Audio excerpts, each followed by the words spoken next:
السلام عليكم ورحمة الله وبركاته. بسم الله الرحمن الرحيم. الحمد لله رب العالمين والصلاة والسلام على سيد المرسلين نبينا محمد وعلى آله وصحبه أجمعين وبعد. সম্মানিত শ্রোতা দর্শক মণ্ডলী, আল্লাহ রাব্বুল আলামিনের প্রশংসা এবং প্রিয় নবী সাল্লাল্লাহু আলাইহি সাল্লামের প্রতি সালাত ও সালামের পর আজ রবিবার 11ই জমাদুল উলা 1447 হিজরি মোতাবেক 2 নভেম্বর 2025 আমাদের ধারাবাহিক আলোচনা ফিকহুন নিকাহ, বিবাহের মাসাইল, পর্ব নম্বর 16।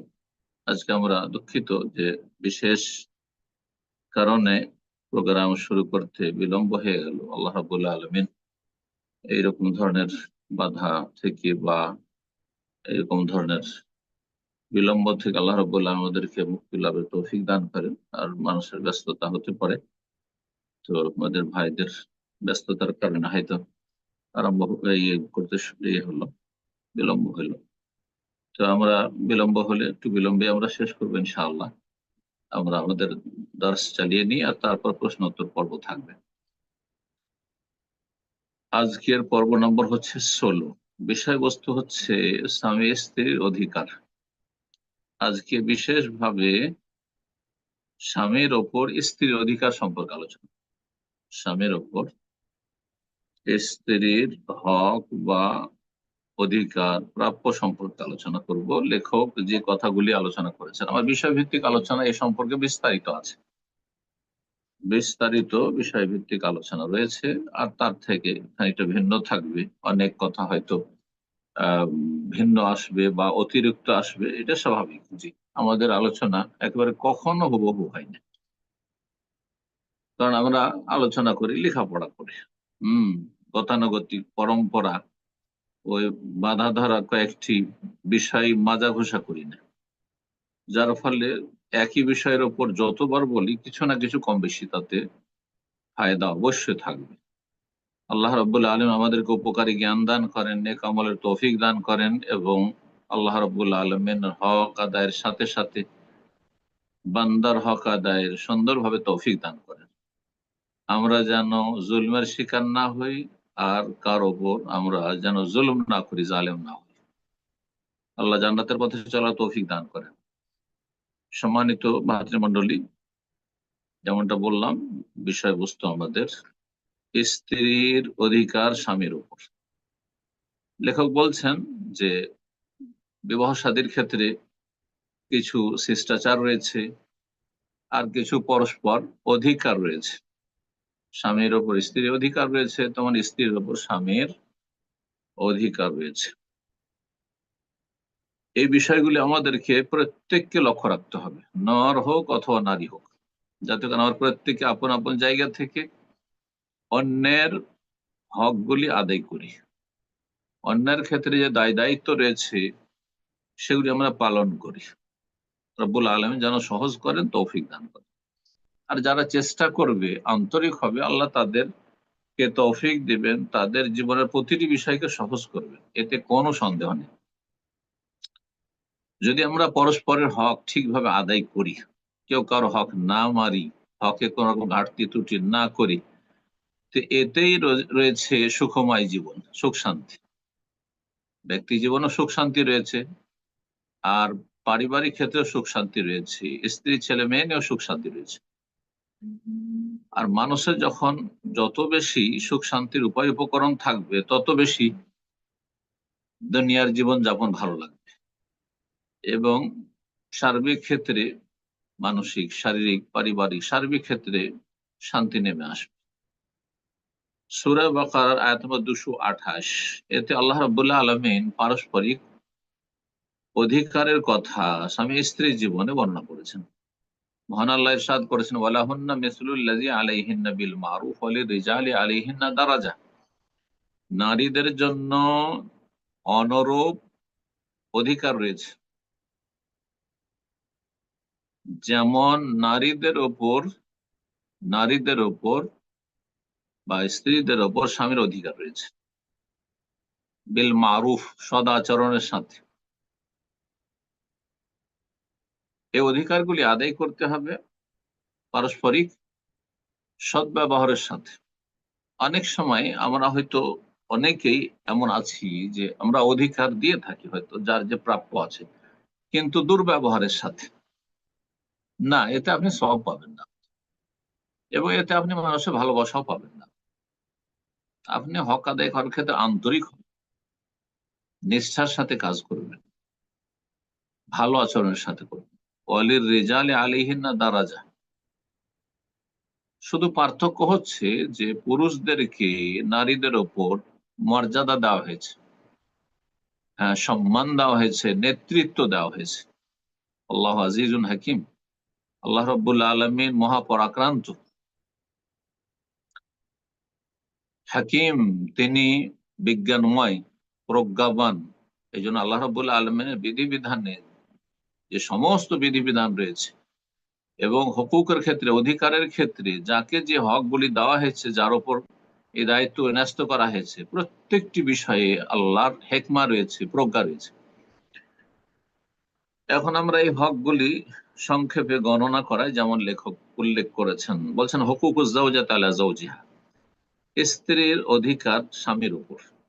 এক নম্বর হচ্ছে, স্বামীর দায়িত্ব হচ্ছে আল কিয়াম বিল ইনফাক আলা জাওজাতিহি ওয়া আওলাদিহি, স্ত্রীর ভরণ পোষণ দেবে, স্ত্রীর ব্যয় বহন করবে, এবং তার থেকে যে সন্তান সন্ততি হবে, ছেলে মেয়ে, তাদেরও ব্যয় বহন করবে। নাফাকা, খরচ খরচা দিতে হবে। একজন মানুষের চলাফেরার জন্য স্বাভাবিক যে খরচ লাগে, এর সাথে আনুষঙ্গিক খরচ, অমায়াত মেন কিসওয়া, বস্ত্র দিতে হবে। শুধু খাওয়া দাওয়া খরচ নাই, খাওয়া খরচ দিতে হবে, থাকা খরচ বা থাকার জায়গা দিতে হবে, ভাড়া বাসা হলে বা বাসা ভাড়া দিতে হবে, আর না হলে ঘর বাড়ি তৈরি করে দিতে হবে থাকার মতো, বস্ত্র দিতে হবে। ও মাসকান, বাসা দিতে হবে। বিল মারুফ, সদাচরণের সাথে। মারুফ মানে যেমন সদাচরণ হয়, তেমনি মারুফ মানে সচরাচর, যেটা যেখানে যেমন অবস্থা। বাংলাদেশে বাংলাদেশের মতো বাসা দিতে হবে, আরব দেশে হলে আরব দেশের মতো দিতে হবে। এখন আরব দেশে বাংলাদেশের মতো দিলে তো হবে না। হ্যাঁ, মাঠে ময়দানে একটা পড়ে ঘর বানিয়ে রেখে দিলে তো কাজ হবে না। এখন যারা ইউরোপ আমেরিকা আছেন, পশ্চিমা দেশে আছেন, অথবা অন্য অন্য দেশে আছেন, সেখানকার দেশে যেমন ধরনের বাসার প্রয়োজন হয়, স্বাভাবিক আপনার মতো লোকেরা যে সাধারণত যেসব বাসায় বসবাস করে, সেই ধরনের বাসা দিতে হবে আপনার স্ত্রীকে এবং ছেলে মেয়েকে। তাহলে প্রথমটি হয়ে গেল খরচ খরচা, ব্যয় বহন করা। দুই নম্বর হচ্ছে আইয়া কোন তাইয়্যিবান নাফস। জি, অন্তরটা যেন ভালো হয়। মানুষের অন্তর যখন ভালো হবে, তখন হাসানুল ইশরা। জি, হ্যাঁ, সদাচরণ করবেন, সুন্দর আচরণ করবেন। হাসানুস সোহবা, সঙ্গ দেবেন ভালো আচরণের সাথে। জি, ঘরে থাকুন, বাইরে থাকুন, হ্যাঁ, ঘরে নিয়ে থাকুন, বাইরে থাকুন, সফরে থাকুন, সাথে যতদিন আল্লাহ রেখেছেন, হায়াতে রেখেছেন, ভালো আচরণ করবেন। তিন নম্বর লেখক বলছেন ইউআশিরু যাওজাতু বিল-লুতফি ওয়াল-লিন ওয়াল-বাশাশা, স্ত্রীর সাথে নম্র আচরণ করবে, কোমল আচরণ হইতে হবে, হাসি মুখে দেখা সাক্ষাৎ করতে হবে, হাসি মুখে কথা বলতে হবে।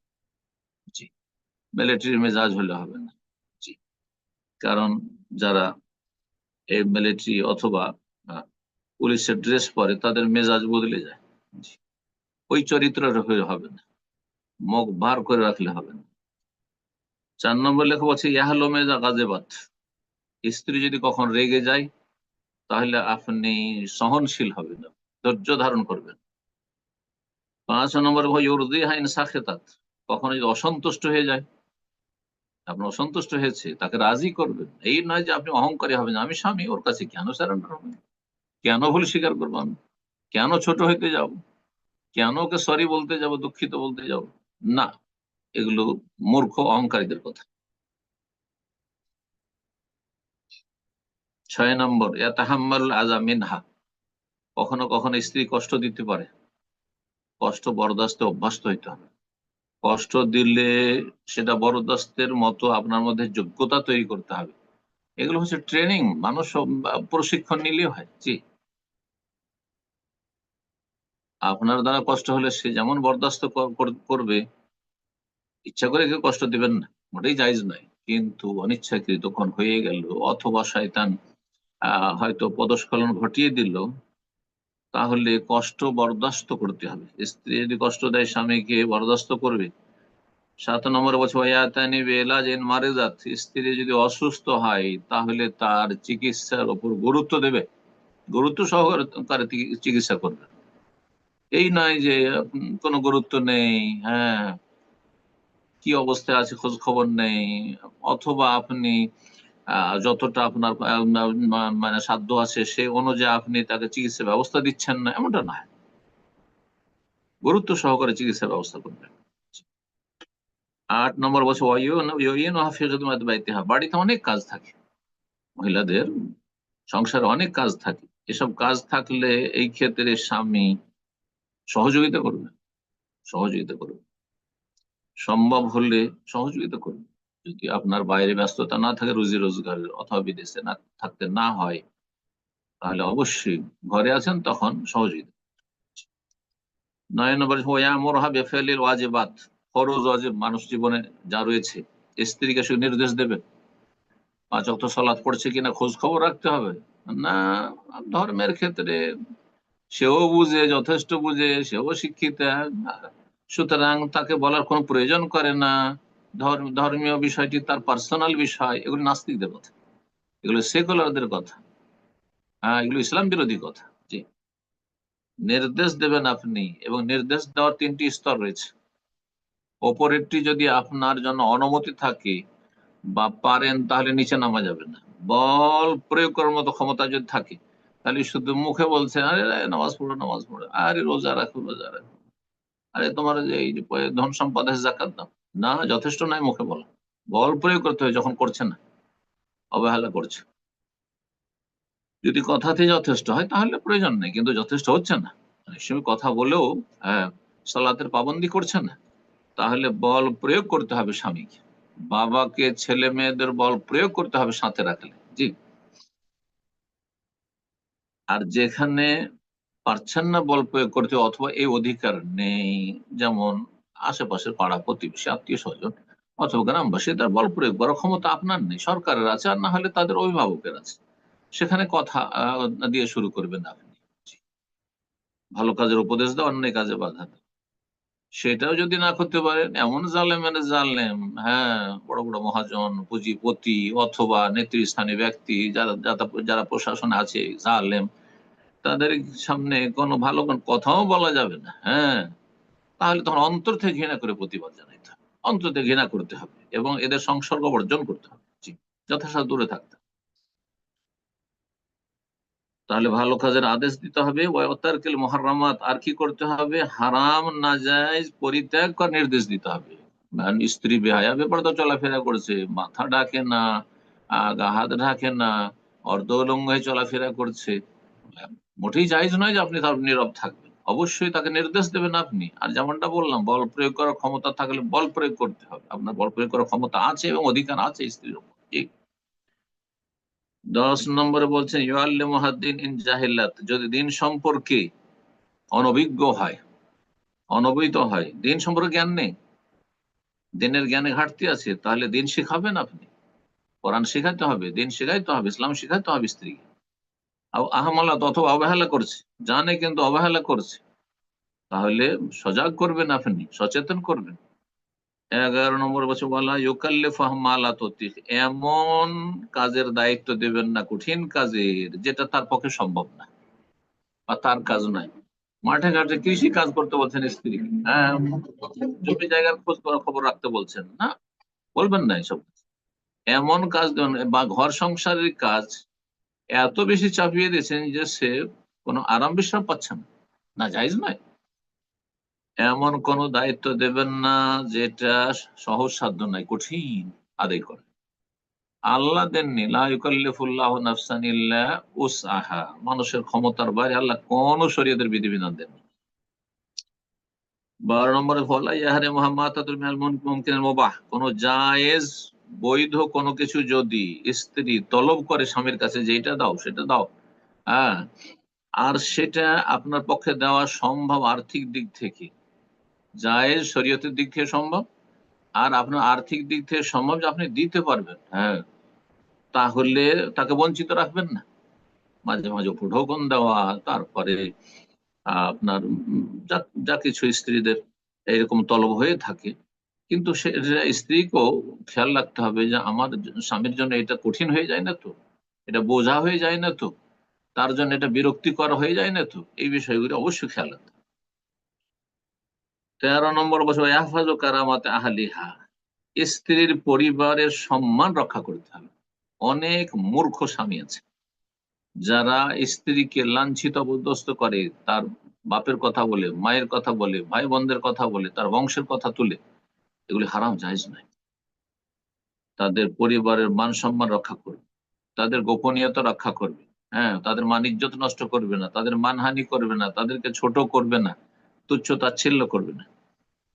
14 নম্বর বলছে ওয়ালায়ামনা আনহুম, আর যদি স্ত্রী তাদের সাথে দেখা সাক্ষাৎ করতে চায় তাহলে বাধা দেবে না, বাধা দেবেন। একমাত্র সেখানে গিয়ে পাপে জড়িয়ে যাওয়ার যদি সম্ভাবনা থাকে তখন বাধা দিতে পারবে। তারপরে লেখক বলছেন বলা হয় ইস্তামতা বিজাওজাতিহিল ইস্তিমতা আল মুবাহ ফি আইয়ি ওয়াক্তিন। স্বামীর এখানে কথা প্রসঙ্গে স্বামীর একটি অধিকার সম্পর্কে বলছেন যে স্বামী স্ত্রীর সম্ভোগ করতে পারবে বৈধ, যতটা বৈধ শরীয়ত, বায়ুপথ বৈধ নয়, জি, মাসিক অবস্থায় বৈধ নয়, নেফাস অবস্থায় বৈধ নয়, বৈধ, হ্যাঁ, স্ত্রী সম্ভোগ করতে পারবে ফিয়াই ওয়াক্তিন, যে কোনো সময় হতে পারে, কিন্তু সলাতের অর্থে নয়, যে সময়, হ্যাঁ, রমজান মাসের দিনে নয়, ইত্যাদি। ওয়ালাই হালের মাল মিয়াদুর বিল ইস্তাদা, যে কোনো অবস্থায় হোক না কেন, যতক্ষণ পর্যন্ত স্ত্রী সম্ভোগ, হ্যাঁ, স্ত্রীর জন্য ক্ষতি সাধনকারী না হয়, যে তাতে দেখা যায় শারীরিক তার ক্ষয়ক্ষতি হয়ে যাবে, অথবা কোনো ফরজে বাধাগ্রস্ত করে আইয়ুশগুলাহান ওয়াজিব, তাহলে তখন জায়েজ নাই। 15 নম্বর, স্ত্রীর অধিকার স্বামীর উপর বলছেন ওয়া আলাইহা ইউতিমা তাইম, আপনি যখন খাবেন তাকেও খাওয়াবেন। আপনি দিনে 3 বেলা খান, 3 বেলা খাওয়াবেন, 5 বার খান, 5 বার খাওয়াবেন, হ্যাঁ, তার জন্য এই সুযোগ তৈরি। এই নয় যে না আমি তো গরম গরম খাবো, তোমাকে বাসি খেতে হবে, হ্যাঁ, আমি মাছ গোস্ত খাবো, তোমাকে সবজি খেতে হবে, ডাল ভাত খেতে হবে, না, এটা জায়েজ নাই। যা খাবেন, যে ধরনের খাবার খাবেন ওই ধরনের খাবার খাবার খাওয়াবেন স্ত্রীকে, এবং যখন খাবেন তখন খাওয়ার সুযোগ রাখবেন। সে না খায়, আজকাল তো অনেকে খেতে চাচ্ছে না, হ্যাঁ, ডায়েট করাই পছন্দ করছে, হ্যাঁ, সচেতন হয়েছে মানুষ, হ্যাঁ, একসময় মনে করতো যে যত খাবো যত মোটা হবো তত ভালো, আমরাও এটা দেখে এলাম, এই জামানা দেখে এলাম আমরা যখন ছোট ছিল। আরব দেশে এসে কেউ যদি একটু মোটা সোটা হয়ে না যায় তাহলে তাকে মানুষরা, হ্যাঁ, বলতো যে কি করে আসলি তুই, হ্যাঁ, আরব দেশে গেলি আর একটু শরীর পরিবর্তন করে আসতে পারি, একটু মোটা সোটা হয়ে আসতে পারি, কিন্তু না, এখন মোটা লোককে দেখে আল্লাহর কাছে পানা চায় যে মানুষ। তো যাই হোক, যখন আপনি খাবেন খাওয়াবেন, বা এক সুহাই জাক্তাসা, যখন আপনি নতুন কাপড়, হ্যাঁ, খরিদ করবেন বা তৈরি করবেন তখন তারও জন্য করবেন। ঈদ উল ফিতর, ঈদ উল আজহা, বিয়ে শাদী, সেই সময় আপনি নিত্য নতুন কাপড় আপনার নিজের জন্য পছন্দ করেছেন, আপনার স্ত্রীর জন্য হইতে হবে, জি। ওয়ালা ইয়াযরিবুল ওয়াজহা, 17 বলছেন যে মুখমণ্ডলে কোনোদিন মারবে না। প্রথম কথা, মারা, মেরে সংশোধন করা স্ত্রী, এটা কোনো ভালো মানুষের পরিচয় না। রাসূলুল্লাহ সাল্লাল্লাহু আলাইহি সাল্লাম ওইসব সাহাবায়ে কেরাম সম্পর্কে বলেছেন যাদের বিরুদ্ধে তাদের স্ত্রীর অভিযোগ নিয়ে এসেছিল যে মারার যখনই পারমিশন, হালকা একটু মার দেওয়ার পারমিশন পেলেন ওই সাহাবায়ে কেরামগণ, তখন কিছু লোকের স্বভাব আছে যে মেরেই সংশোধন করা, এটা আছে সমাজে। তো তারা স্ত্রীকে মারধর করেছে। এইসব স্ত্রীরা, এইসব মহিলারা সাহাবিয়াত এসে রাদিয়াল্লাহু তাআলা আনহুনা নবী সাল্লাল্লাহু আলাইহি ওয়াসাল্লামের কাছে অভিযোগ করলেন, তখন নবী সাল্লাল্লাহু আলাইহি ওয়াসাল্লাম বলছে উলাইকা লাইসু বিখিয়ারিহিম, যারা যেসব স্বামীরা স্ত্রীকে মারধর করে তারা ভালো মানুষ নয়। যেটা ভালো মানুষের পরিচয় নয়, কিন্তু কিন্তু যদি দেখা যায় যে সবগুলি স্তর পার করে দিয়েছি, যে স্তরের কথা আল্লাহ কোরআনে স্বয়ং শিখিয়েছে, আল্লাহতে তাখাফুনা নুশুজাহুন্না ফাইযুহুন্না, যদি দেখো যে তোমাদের স্ত্রী অবাধ্য হয়ে যাচ্ছে, কথা শুনছে না, হ্যাঁ, শরীয়তের বিধিবিধান কথা শুনছেন না, পর্দা করতে চাইছেন না, সালাত পড়তে চাইছে না, আর বেগানা পুরুষের সাথে চ্যাটিং ফ্যাটিং খুব বেশি করছে, খুব কথা বলছে, হ্যাঁ, তাহলে ফায়েজ হন না, প্রথম তাদেরকে ওয়াজ কর, বুঝাও, তাদেরকে উপদেশ দাও, কোরআন শোনানো। এতে যদি সংশোধন হয়ে যায়, এক শ্রেণীর মহিলা আছে কিছু ভুল করলো, তাদের মধ্যে অন্তত এতটুকু গুণ আছে যে তারা সংশোধন করে নেবে, তাহলে এটি যথেষ্ট, উপদেশ দেওয়া যথেষ্ট। তাতে যদি না হয় তো আল্লাহ বলছেন ওয়াহজুরুহুন্না ফিল মাদাজি, তাদের বিছানা আলাদা করে দাও। হুম, একই রুমে থাকো, একই বাসায় থাকো, দরজা বন্ধ করবে না, কিন্তু বাড়ি থেকে বের করে দেবে না, কিন্তু বিছানা আলাদা করে দাও, একসাথে ঘুমাবে না। তাতে যদি সংশোধন হয়ে যায় তাহলে আগে বাড়ার কোনো প্রয়োজন নেই। এতেও যদি না হয়, অনেক মহিলা আছে বড় করে না স্বামী, হ্যাঁ, মাসকে মাস স্বামীর বিছানায় আসতে চায় না। হ্যাঁ, এত দাম্ভিক যে স্বামীর কাছে কখনো ভুল স্বীকার করতে রাজি না, ভুল করলে। এমনটা যদি হয় যে এতেও সংশোধন হচ্ছে না, তখন হলো ওয়াদের না, তাদেরকে মারতে পারে। কিন্তু নবী সাল্লাল্লাহু আলাইহি ওয়াসাল্লাম হাদিসে হচ্ছে গায়রা মুবাররিহ, এমন মার নয় যেটা হ্যাঁ, স্পষ্ট বোঝা যায় যে হ্যাঁ মারা হয়েছে, হ্যাঁ মার খেয়েছে, খুলে গেছে, ফেটে গিয়েছে, হ্যাঁ ভেঙে গিয়েছে, দাগ হয়ে গেছে, এমন কিছু যেন না। আর নাজুক অঙ্গগুলিতে মারা যাবে না। মুখমণ্ডলের এই দিকটা পুরোটাই, মাথা থেকে বক্ষে সামনের দিকে, যাতে আঘাত লাগলে মানুষ মারাও যেতে পারে, মারা যাবে না। যেখানে শক্ত হাড়হাড্ডি রয়েছে, হ্যাঁ আঘাত লাগলে ভেঙে যেতে পারে, মারা যাবে না। এই জন্য সাহাবাই কেরামদের আমল, সালাফদের আমল মারার ক্ষেত্রে রয়েছে, মারা মানে তাদেরকে শাস্তি দেওয়া নয়, মারা মানে তাদের আদব দেওয়া, সেটি একটু তাকে ছোট করা, হ্যাঁ, সংশোধন যাতে করে, মিসওয়াক দিয়ে, মিসওয়াক আধা হাতের মিসওয়াক, আধা হাতের চাইতে কম, এই মিসওয়াক দিয়ে একটু মারা, মিসওয়াক দিয়ে কি আঘাত লাগতে পারে এরকম। তারপরও নাজুক জায়গায় নাই, জি, চোখে, নাকে, মুখে, কানে ইত্যাদি, মাথায়, এসব জায়গায় না লাগে, মুখে না লাগে, আপনার এমন কোন জায়গায় না লাগে যেগুলো জায়গায় শক্ত হয়, হাড্ডি আছে, হাড্ডি ভেঙে যেতে পারে, এমন কিছু যেন না। জি। আর তারপরে বললাম যে ভালো মানুষরা কখনো স্ত্রীকে মেরে সংশোধন করে না, ওয়ালা ইউকাব্বিহ, আর নোংরা ভাষা ব্যবহার করবে না, হ্যাঁ, জঘন্য ভাষা, হ্যাঁ, গালি দেওয়া, এসব ভালো মানুষের কাজ না, এটা জায়েজ নয়।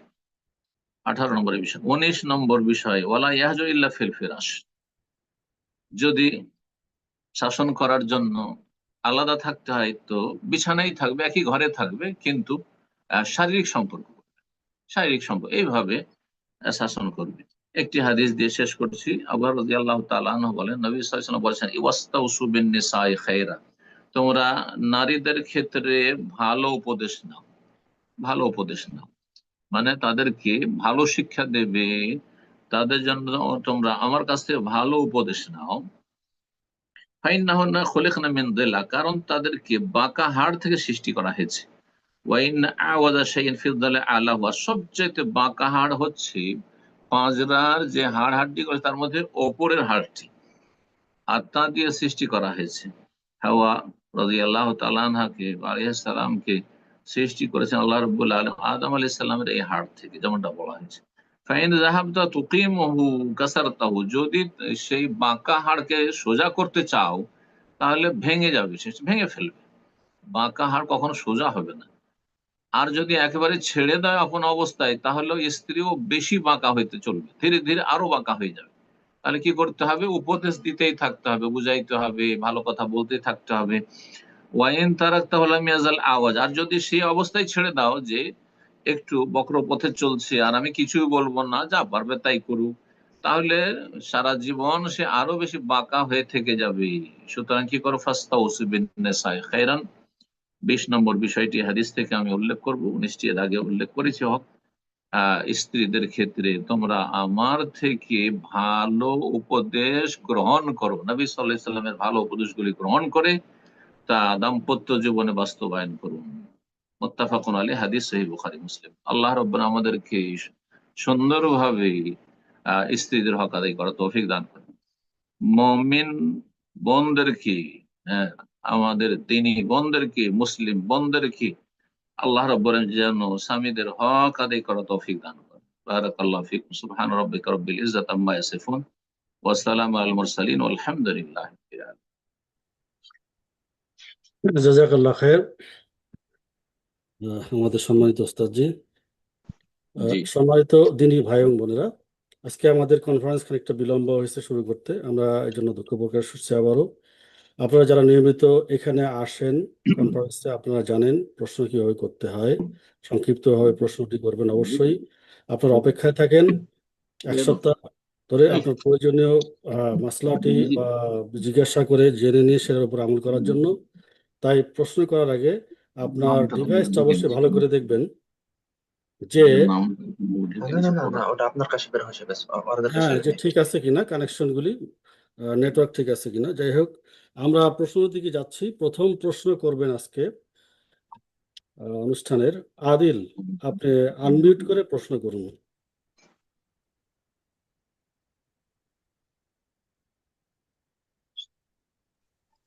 আসসালামু আলাইকুম শেখ। শেখ আমি আদিল বলছিলাম সিলেট থেকে। ওয়ালাইকুম আসসালাম রহমতুল্লাহ বরকাত। জি বলেন। শেখ, আমার প্রশ্নটি হলো যে শেখ, আমি যখন অজু করতে যাই অর্ধেক অজু করা অবস্থায় মনে হয় যে আমার অজু করা হয় নাই, তো পুনরায় আমি প্রথম থেকে অজু করি, তো এরকমটা শেখ চলতেই থাকে। আবার ফরজ গোসল আদায় করতে যে যে অর্ধেক গোসল করা অবস্থায় মনে হয় যে আমার ফরজ গোসলের নিয়ত ভেঙে গেছে, তো এরকমটা শেখ চলতেই থাকে। তো এখন আমি শেখ কি করব? যতই মনে হোক অজু হয়নি কিংবা ফরজ গোসলের নিয়ত ভেঙে গেছে, একবার তা করে কি সন্তুষ্ট থাকবো? যতই মনে হোক দ্বিতীয়বার কি আর তা করবো না? শেখ, যদি একটু বলতেন এখন আমি কি করতে পারি। কেন আপনার হয়, আমার কেন হয় না?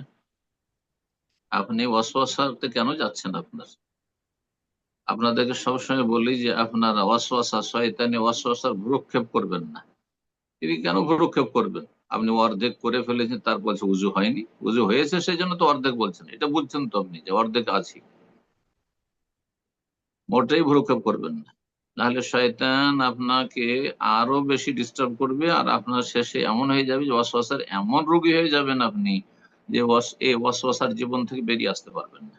নাসারুল্লাহ সালামত ওয়াল আফিয়া। জি।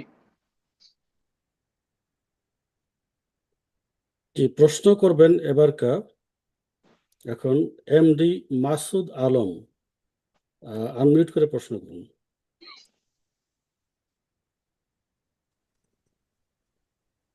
আসসালামু আলাইকুম রহমতুল্লাহ বারকাতুহ। ওয়ালাইকুম আসসালাম রহমতুল্লাহ বারাকাত। জি। সম্মানিত শেখ, আপনি কেমন আছেন? জি আলহামদুলিল্লাহ। প্রশ্ন কোথা আমি মালদা থেকে? জেলা থেকে বলছি। মালদা জেলা থেকে বলছি। হম। মাশাআল্লাহ। তো স্যার, বলেন। তো কিছু প্রশ্ন আছে, তার আগে একটু কথা বলা, মানে আপনার নাম্বার চেয়েছিলাম বা আকরাম ভাইকে বলেছিলাম, তো পাইনি এখন পর্যন্ত আমি। হম। পেয়ে যাবেন, ওই যে আব্দুল হক ভাই আজকে আসেন, দিয়ে দেবেন এতে। এই যে আপনার তৌহিদের ডাকে দিয়ে দেবেন, ওখান থেকে নিয়ে নেবেন। তো আকরাম ভাই বলেছে নাম্বার দিয়েছিলেন, 10টি নাম্বার দিয়েছিলেন, কিন্তু আগে যে কি লাগবে আমি জানি না। আমরা সাধারণ মানুষ তো কিছু, মানে যেরকম আমাদের ইন্ডিয়ার নাম্বার আগে লাগে 91। আকরাম ভাই হম। 10টা নাম্বার দিয়েছেন, কিন্তু আগে কি লাগবে ওটা বলেনি। না, ওটি 966। সৌদি আরবের কোড হচ্ছে 966 প্লাস 966, 966। প্রশ্ন। 966। তা বলছিলাম শেখ, কি আমাদের, মানে আমরা দেখতে পাই কি আমাদের ছোট ছোট বাচ্চাগুলো বা কোরআন ধরে তখন মিষ্টি বিতরণ, মানে কিছু খিলাই, মুখ মিঠা করে। তো এটা কি শরীয়তে জায়েজ আছে? বলবেন শেখ, জাযাকাল্লাহ খাইরান। যদি জরুরি না মনে করে, তাহলে হ্যাঁ, কোনো ক্লাস শেষ করলো বা কোনো একটি কিতাব শেষ করলো, সেটা ধর্মীয় পুস্তক হোক অথবা অন্য কোনো কিছু হোক, এক ক্লাস থেকে আরেক ক্লাসে উঠলো, পরীক্ষা পাশ করে মাধ্যমিক পাশ করলো, হ্যাঁ গ্রাজুয়েশন কমপ্লিট করেছে, অথবা এই আম্মা পাড়া শেষ করেছে, এখন কোরআন ধরবে, কোরআন শুরু করছে, আর সেজন্য মিষ্টি খাবে, খাওয়াবে, জায়েজ। কিন্তু সেটাকে জরুরি যদি মনে করে যেটা করতেই হবে, তাহলে বেদাত, তখন জায়েজ না। যেগুলো এখন প্রশ্ন করবেন সিয়াম, আপনি আনমিউট করে প্রশ্ন করুন প্লিজ। আসসালামু আলাইকুম শাইখ, বাংলাদেশ থেকে বলছিলাম। জি, ওয়ালাইকুম সালাম রহমতুল্লাহ বরকাত। বলেন। শাইখ, আমি আগে অনেক অন্ধকারে নিমজ্জিত ছিলাম, আলহামদুলিল্লাহ গত প্রায় 3 মাস থেকে হেদায়েত পাইছি আল্লাহর রহমতে। আলহামদুলিল্লাহ। তো আলহামদুলিল্লাহ। শাইখ, আল্লাহ এখন দিনের দেখা উপর যায় নির্ভর। আগে যে পাপে নিমজ্জিত ছিলাম এর জন্য আমার বন্ধু বান্ধব এবং এলাকার যারা তাদেরকে যদি ভালো কোনো কিছুর কথা বলি তাহলে আমাকে ওটা দিয়ে খোটা দেয় যে এই আসিল হুম, হঠাৎ ভালো হুম, হওয়ার পর এত ভালো কিছু জ্ঞান। আবার একটু দাড়ি বড় করছিলাম, এলাকার লোকেরা অনেক কিছু বলে, তারপরে আবার হুম। দাড়িটা কাটছি। এক্ষেত্রে আমার করণীয় কি এ থেকে বাঁচার জন্য? মনকে না, দৃঢ় দাড়ি প্রতিজ্ঞা করি কাটবেন যে না। মানুষ কি বলে ও বলুক, তারপরেও এটা হয়। জাহেলদের জাহেলদের কথায় আপনি গুনার দিকে যাবেন না, দাড়ি কাটবেন না। দাড়ি বড় রেখেছেন, ওটাই ভালো করেছেন। হ্যাঁ, যারা খারাপ লোক তাদেরকে অসন্তুষ্ট করে, যেমন শয়তানকে অসন্তুষ্ট করতে হবে আল্লাহকে রাজি করলে, তেমনি খারাপ লোকদেরকে অসন্তুষ্ট করতে হবে। মৌতু বেগাই দেখুন, তোমরা তোমাদের রাগে আক্রোশে মরে যাও। জি, হার্ট অ্যাটাক করো। কথা বোঝা গেছে? আর এই ক্ষেত্রে তাদের অনিষ্ট থেকে, তাদের এইসব কটু কথা থেকে বাঁচার জন্য হিজরতের গুরুত্ব আছে। এই জন্য একটি হাদিসে যে রয়েছে, যে লোকটি 100টি লোককে খুন করেছে, 99, আর তারপরে 100টা পুরা করে দিল, ওই যে জাহেল মোল্লা ফতোয়া দিতে বললো যে তোমার তওবা নেই। তো সেই লোককে যে আলেম বলেছিলেন যে তোমার তওবা তোমার রবের কাছে যে কোনো সময় কবুল হতে পারে, এমন কি আছে যে তওবার রাস্তায় তোমাকে বাধাগ্রস্ত করবে? তাকে বলেছিলেন উনি যে তুমি এই এলাকা হচ্ছে আরো সুখ, খারাপ এলাকা, যেখানে তুমি অনেক পাপ করেছো। ওইসব এলাকা দিয়ে তুমি চলাফেরা করলে পাপের কথা মনে হয়ে যাবে। ওইসব খারাপ লোকদের সাথে তুমি চলাফেরা করেছো, ওদের সাথে দেখা হইলে সেই পাপগুলির কথাও তোমারও মনে হয়ে যাবে, তাদেরও মনে হয়ে যাবে, এবং তারা খোঁটা দিবে। সুতরাং এই এলাকা থেকে চলে যাও অমুক এলাকায় যেখানে ভালো মানুষরা বসবাস করে, ফাবুদিল্লাহ মা, ওদের সাথে হয়ে আল্লাহর ইবাদত করো। এই জন্য আপনি যদি ওই এলাকার কিছুদিনের জন্য 2-4-5 বছরের জন্য ছেড়ে দিয়ে অন্য এলাকা, অন্য অঞ্চলে গিয়ে আপনি চাকরি বাকরি করেন অথবা রুজি রোজগার করেন, আর তারপরে সেখানে ভালো মানুষদের সংসর্গে থাকলেন, আলেম ওলামাদের কাছাকাছি থাকলেন, দিনই দর্শ নিলেন, দিন শিখলেন, আর তারপরে তখন হয়তো প্রয়োজন হইলে সেই এলাকায় আসলেন, আপনার সেই গ্রাম অঞ্চলে, এটা বেশি ভালো আপনার জন্য। বারাকাল্লাহ। প্রশ্ন করবেন মিনহাজ পারভেজ, আনমিউট করে প্রশ্ন করুন।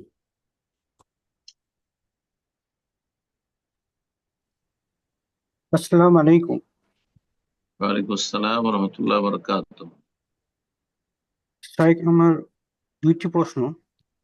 জি। প্রথম প্রশ্ন হচ্ছে যে জমজমের পানি পান করে কি, মানে ওটা কি বসে পান করতে হবে না দাঁড়িয়ে?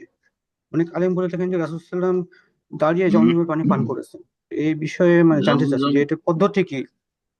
নবী জমজমের পানি সাল্লাল্লাহু আলাইহি সাল্লাম জমজমের পানি দাঁড়িয়ে পান করেছেন, মানে দাঁড়িয়ে সুন্নাত এমন নয়, বরং সেখানে পানিটানি ছিল, বসার মতো পরিবেশ ছিল না, আর দাঁড়িয়েছিলেন, দাঁড়ানো অবস্থায় দেওয়া হয়েছে, পান করে নিয়েছে। এই জন্য সঠিক কথা হচ্ছে যে জমজমের পানি আর উজুর পানি দাঁড়িয়ে পান করা সুন্নাত, কথাটি ভুল, ঠিক নয়, যেসব আলেমরা বলেছে। বরং যেই অবস্থায় থাকবেন সেই অবস্থায় পান করে নেবেন।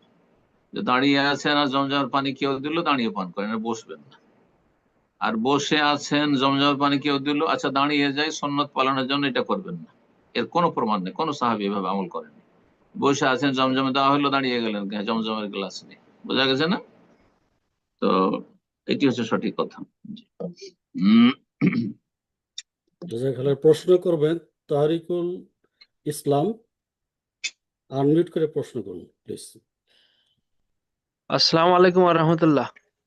ওয়ালাইকুম আসসালাম ওয়া রাহমাতুল্লাহি ওয়া বারাকাতুহু। জি, প্রিয় শায়েখ সাহেব, কেমন আছেন? আলহামদুলিল্লাহ। বলেন, কোথা থেকে বলছেন? শায়েখ সাহেব, আমি বাংলাদেশ চুয়াডাঙ্গা থেকে বলছি। আমার প্রশ্ন যে ইনশাআল্লাহ স্বামী বলেন। স্ত্রীকে তালাক দেওয়ার পরে হুম। স্বামী স্ত্রীকে তালাক দেওয়ার পরে স্ত্রীর ইদ্যত কাল পালন সময়, মানে পালন কালটা কোথায়, স্বামীর বাড়ি করবে না হচ্ছে অন্য কোথাও করবে? আর আরেকটা প্রশ্ন হচ্ছে, এক আরেকটা বিষয়। প্রশ্ন, না না, একটি প্রশ্ন এটাই সারেন। 1 তালাকের পরে, না 2 তালাকের পরে, না 3 তালাকের পরে, এটা বলেন। প্রথম। প্রথম তালাক দেওয়ার পরে? জি জি শায়েখ সাহেব। 1 তালাকের পরে অথবা 2 তালাকের পরে, দুটো তালাক রাজি, মানে 1 বা 2 তালাক, প্রথম তালাক বা দ্বিতীয় তালাক দিয়ে ফিরিয়ে নেওয়ার অধিকার যেহেতু আছে, সুতরাং স্বামী স্ত্রীর সম্পর্ক এখনো এই ইদ্যত না পার হওয়া পর্যন্ত আছে, এজন্য বাড়ি থেকে বের করা জায়েজ নয়। সূরা তালাক আল্লাহ বলেছেন, বুঝা গেছে? কিন্তু তৃতীয় জি জি তালাক শেখ হয়ে সাহেব। গেলে, তৃতীয় তালাক হুম, হয়ে গেলে আর তাকে ফিরিয়ে নেওয়ার কোনো চান্স যেহেতু নেই, সেজন্য তারপরে স্ত্রী বাবার বাড়ি চলে যাবে। হম তারপরে আর নিজের বাড়িতে, হ্যাঁ, তাকে থাকতে দিতে হবে এটাও নেই। আর যদি তার কোনো জায়গায় না থাকে থাকার, আর সেখানে থাকে, পর্দা করে থাকবে, কারণ সে তার কেউ নাই, এখন বেগানা হয়ে গেছে। বুঝতে পারা গেছে? কিন্তু প্রথম তালাক দেওয়ার পরে 3 মাসিক পর্যন্ত, দ্বিতীয় তালাক দেওয়ার পর 3 মাসিক পর্যন্ত, বা যে ইদ্যতের আওতাতে এসে পড়ছে ততদিন পর্যন্ত স্বামীর বন্ধনে আছে। যদি ফেরাতে চাই চিন্তা করুক এই 3 মাসিকের মধ্যে, আর যদি না ফেরায় তো 3 মাসিক পার হবে, তখন অটোমেটিকলি বাইন হয়ে যাবে, বিচ্ছিন্ন হয়ে যাবে, অন্য জায়গায় বিয়ে বসতে পারে। তখন আর এই স্বামীর সাথে আর সম্পর্ক নেই, যেহেতু বৈবাহিক সম্পর্ক, তখন বাড়ি থেকে চলে যাবে। কিন্তু আমাদের দেশে মূর্খ মহিলারা করে কি, অথবা মূর্খ স্বামীরা করে কি, তালাক দেওয়ার সাথে বাড়ি থেকে বের করে দেয়, অথবা তালাক দিলে কাঁদতে কাঁদতে বাপের বাড়ি চলে গেল। এটা জায়েজ নয়, এটা চরম ভুল। এই কারণে আরো দূরত্ব বেড়ে যায়, আর তখন সম্পর্ক আরো বেশি খারাপ হয়ে যায়। জি। জাজাকাল্লাহ খায়ের। প্রশ্ন করবেন নূর নাহার, আনমিউট করে প্রশ্ন করুন। আর আরেকটি অনুরোধ, আপনারা যেখান থেকে বলছেন সেই জায়গাটা উল্লেখ করবেন একটু প্লিজ।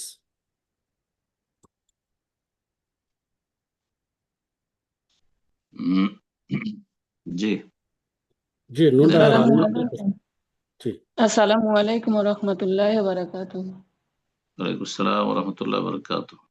বলছিলাম স্বামী, আমি উত্তর 24 পরগনা থেকে বলছিলাম। জি, বলেন।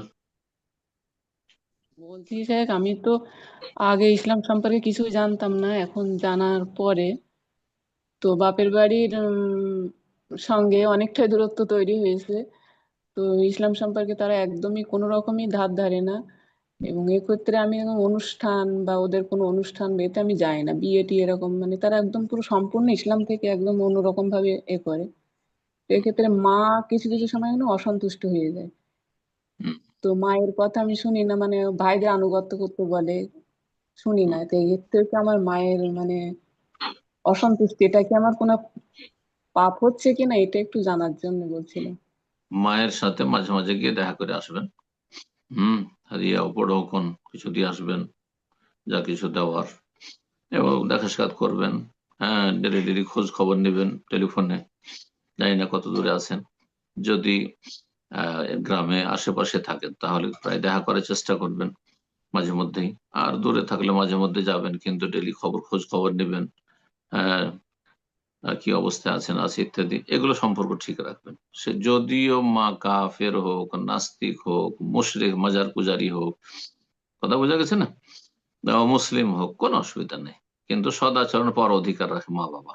যে সাহেব হমা ফিদ দুনিয়া মারুফ, আল্লাহ সূরা লোকমান বলছেন তাদের সাথে দুনিয়ায় ভালো সঙ্গ দাও, ভালো আচরণ করো, খারাপ আচরণ করবেন না।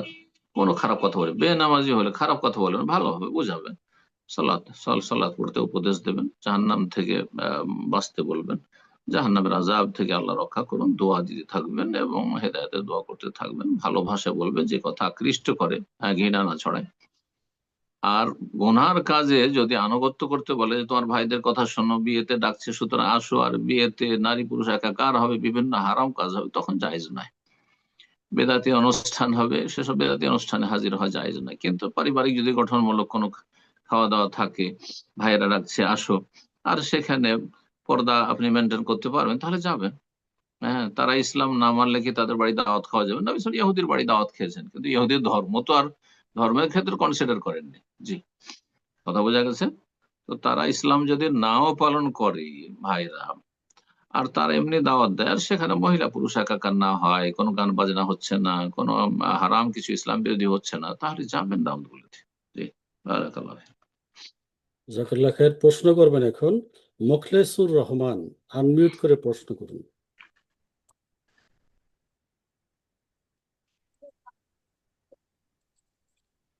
মোখলেসুর রহমান। আসসালামু আলাইকুম শেখ। ওয়ালাইকুম আসসালাম হুগলি জেলা থেকে বলছি। রহমতুল্লাহ। জি, বলেন। বলছি শেখ, উজু করার সময় আমরা আগে বাম হাতে করেই পা ধুতাম, কিন্তু একটা আপনার বক্তব্যে শুনলাম যে ডান হাতে করে আগে ডান পা তারপর বাম পা।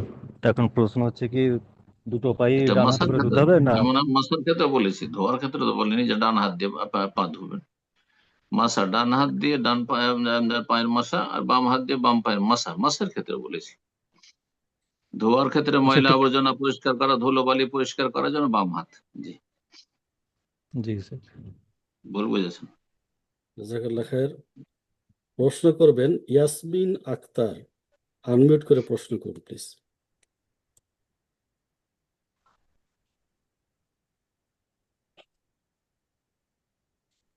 আসসালামু আলাইকুম রহমতুল্লাহি ওয়া বারাকাতুহু। ওয়ালাইকুম আসসালাম ওয়া রাহমাতুল্লাহি ওয়া বারাকাতুহু। বলেন, কোথায় বলছেন? বাংলাদেশ থেকে বলছি। জি, প্রশ্ন বলুন। শেখ, আমি 26 সালে হজের নিবন্ধন করছি, আমার জন্য দোয়া করবেন। আল্লাহ কবুল করুক, আল্লাহ সহজ করুক, আল্লাহ তৌফিক দান করুক। বারাকাল্লাহ ফিক। আমি যে কাফেরায় নিবন্ধন করছি, ওই কাফেরার ইমাম সাহেবটা বিদাতে। তো আমি গত বছর আপনি 25 সালে যে হজের দাস দিয়েছেন, এগুলো 12 করে শুনছি। আর ইউটিউবে যে আপনার হজের উপর আলোচনা আছে, সবগুলো 12 করে শুনছি। এখন আমাকে নসিহা করেন, আমি কীভাবে বিদাত মুক্ত, শিরিক মুক্ত, সহিহ অনুযায়ী হজ করতে পারবো, নসিহা করবেন। আর মসজিদে কুবা ফজরের সম্পর্কে জানতে চাই। আসসালামু আলাইকুম মসজিদের রহমতুল্লাহি ওয়া বারাকাতুহু। আসসালাম ওয়া রাহমাতুল্লাহি ওয়া বারাকাতুহু। প্রথম কথা, যেহেতু নিবন্ধন করে ফেলেছেন, হয়তো কোনো কাফেলের নাম লিখে নিয়েছেন, সময় পাচ্ছে চলে আসছে হয়তো।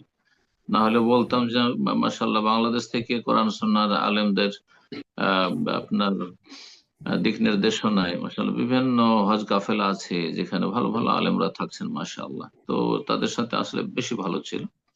কিন্তু যাই হোক, এখন বেদাতি যদি মুআল্লিম হয় অথবা বেদাতি সেখানে মুর্শিদ হয়, তাদের শিক্ষা নেবেন না, তাদের বেদাতি শিক্ষা নেবেন না। আর আলহামদুলিল্লাহ, আমার এত হজের আলোচনা আছে আর উমরার আলোচনা আছে, তো এগুলি যদি দু চারটাও শোনেন, তাহলে আপনাকে দিয়ে বেদাত করাতে পারবে না। তো আপনি সুন্নত মোতাবেক সুন্নত সুন্নত মোতাবেক আমলের চেষ্টা করবেন। হজ যেখানে যেখানে বেদাত ওরা করছে, সেখানে তাদের সাথ দেবেন না। আপনি আপনার মত করে ভালো সহি সহি সুন্নাহ মোতাবেক আপনি আমল করবেন। জি,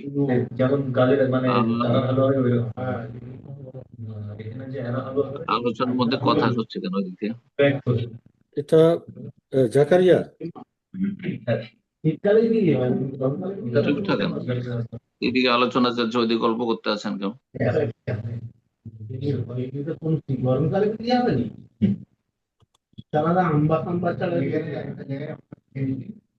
আল্লাহ হেদায়েত করে। জাকারিয়া। কে আছে আপনার সাথে পরিচালনা? আল্লাহ হেদায়েত করে জাকারিয়া সবাই। আছে।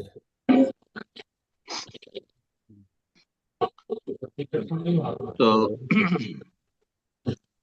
কোবা মসজিদের ফজিলত, হোটেল থেকে উজু করে বেরোবেন। নবী সাল্লাল্লাহু আলাইহি ওয়াসাল্লাম, মান তাতাহারা ফি বাইতিহি, কেউ যদি নিজ বাড়ি থেকে, আর সেখানে হোটেলে আপনার বাসা, নয়েজ আসতেছে, দেখো তো। নিজের বাসা থেকে কেউ উজু করে পবিত্রতা অর্জন করে যায়, হ্যাঁ, সুম্মা আতা মসজিদা কোবা, মসজিদে কোবা আসে, আর তারপর ফাসাল্লা ফিহে সালাতান, আর সেখানে সালাত পড়ে, 2 রাকাত সালাত পড়বেন আপনি তাহিয়াতুল মসজিদ এর নিয়তে।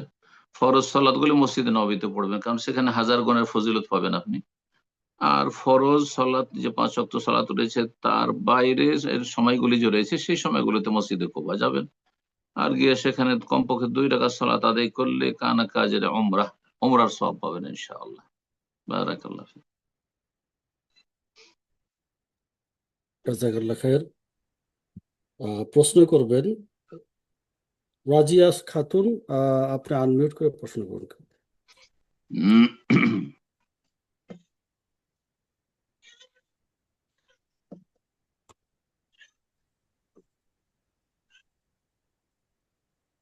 আসসালামু আলাইকুম ওয়া রাহমাতুল্লাহি ওয়া বারাকাতুহু। ওয়ালাইকুম আসসালাম ওয়া রাহমাতুল্লাহি ওয়া বারাকাতুহু। জি, আমি হুগলি জেলার আরামবাগ থেকে বলছি।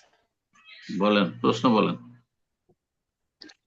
যে আমার কোশ্চেনটা হলো যে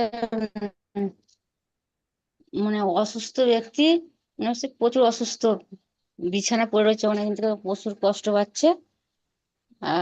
অনেকে বলেছে নাকি যে ওই ব্যক্তিকে যদি দুয়া ইউনুস, সূরা ইউনুস পড়ে যদি শোনানো হয়, তাহলে নাকি আল্লাহ তার অনেক কষ্ট দূর করবে, আর তা নাহলে তার মত দিয়ে দেবে আল্লাহ, এটা কি মত সঠিক? কেন চাইবে? এটা না, আমি বেদাতি জানতে কথা। চাই। খতমে ইউনুস, আপনাকে কোন বেদাতি বলেছে? খতমে ইউনুসের কথা, যতগুলি খতম আছে সবগুলি বেদাত।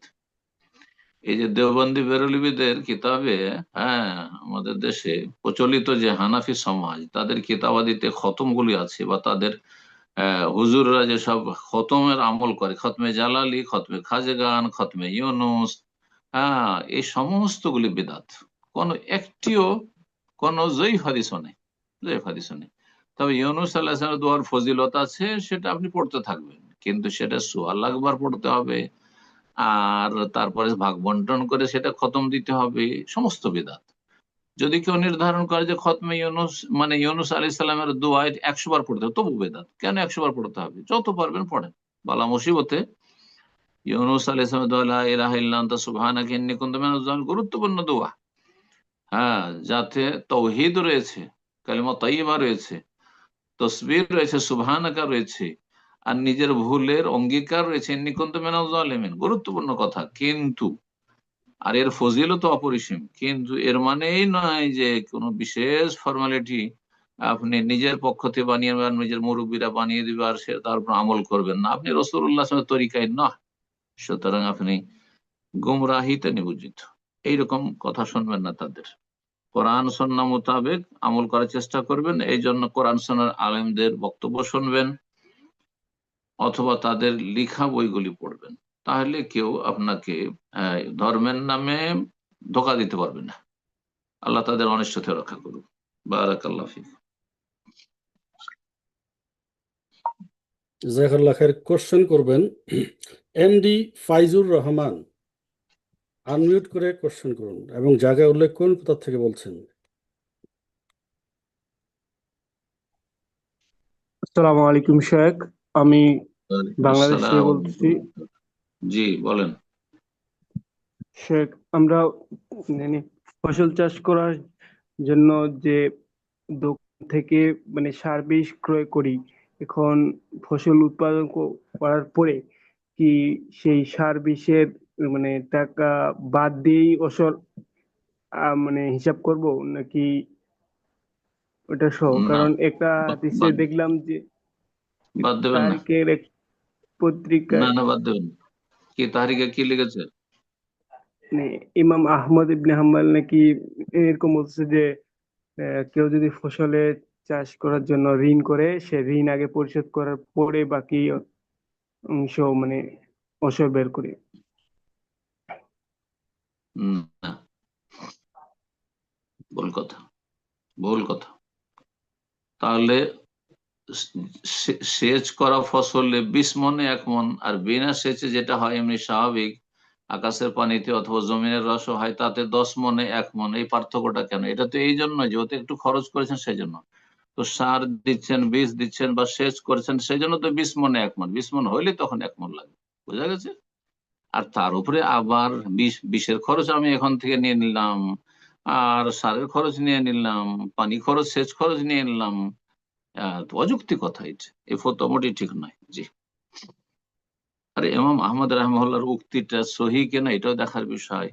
আর ইমাম আহমদের যদি সহি হয়, তো তার মতটি সহি কিনা এটাও দেখার বিষয়, কারণ তিনি নবী রাসূল না, ভুলের ঊর্ধ্বে না।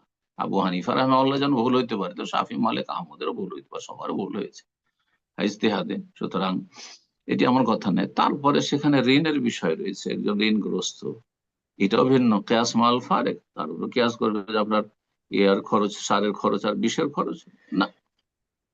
তো এসব কথা কাল আল্লাহ কাল রসুল নয়, না আল্লাহ বলেছেন রাসূল বলেছেন।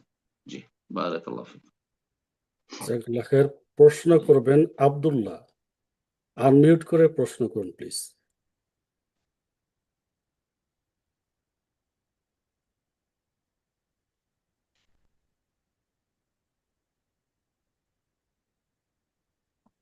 আসসালামু আলাইকুম শায়েখ।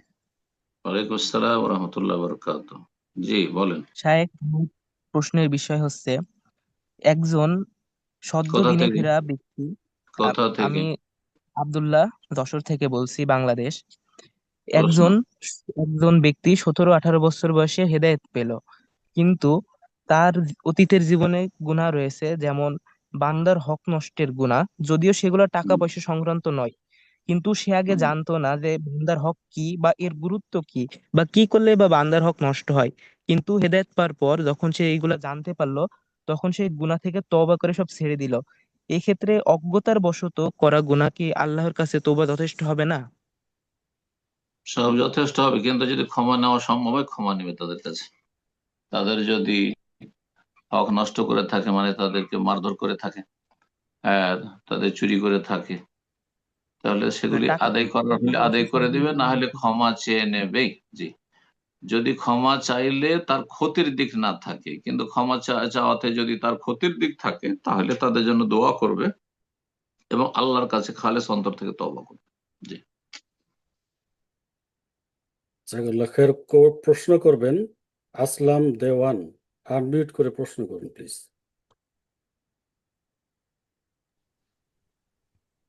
আসসালামু আলাইকুম ওয়া রাহমাতুল্লাহি ওয়া বারাকাতুহু।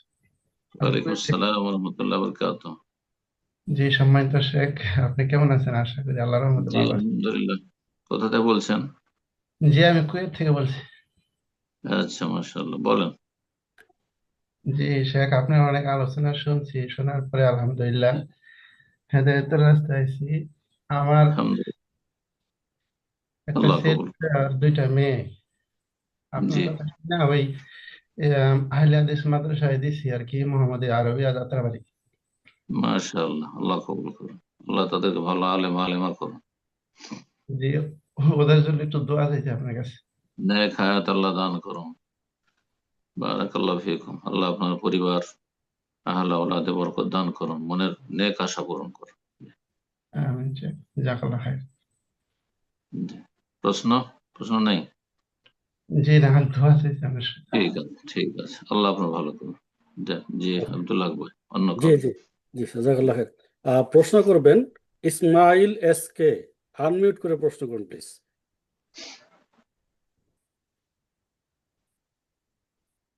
আসসালামু আলাইকুম সম্মানিত শেখ, ওয়ালাইকুম আসসালাম ওয়া রাহমাতুল্লাহি ওয়া বারাকাতুহু। জি, বলেন। কেমন আছেন শেখ? জি, আলহামদুলিল্লাহ। কোত্থেকে? আমি ওয়েস্ট বেঙ্গল মুর্শিদাবাদ থেকে বলছি। প্রশ্ন।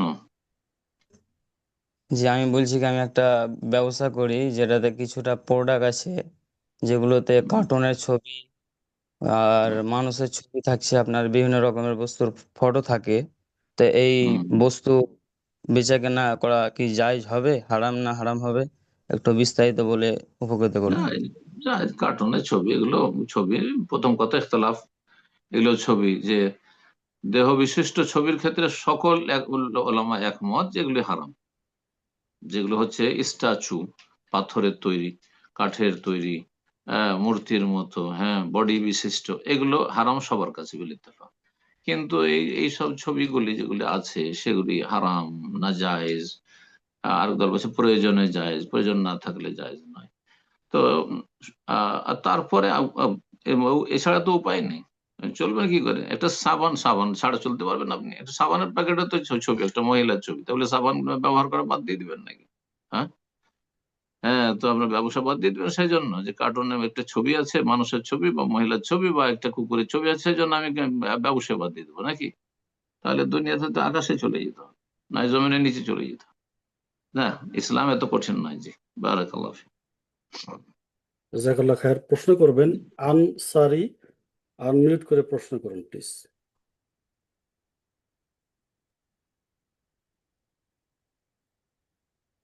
আনসারি, শুনছেন?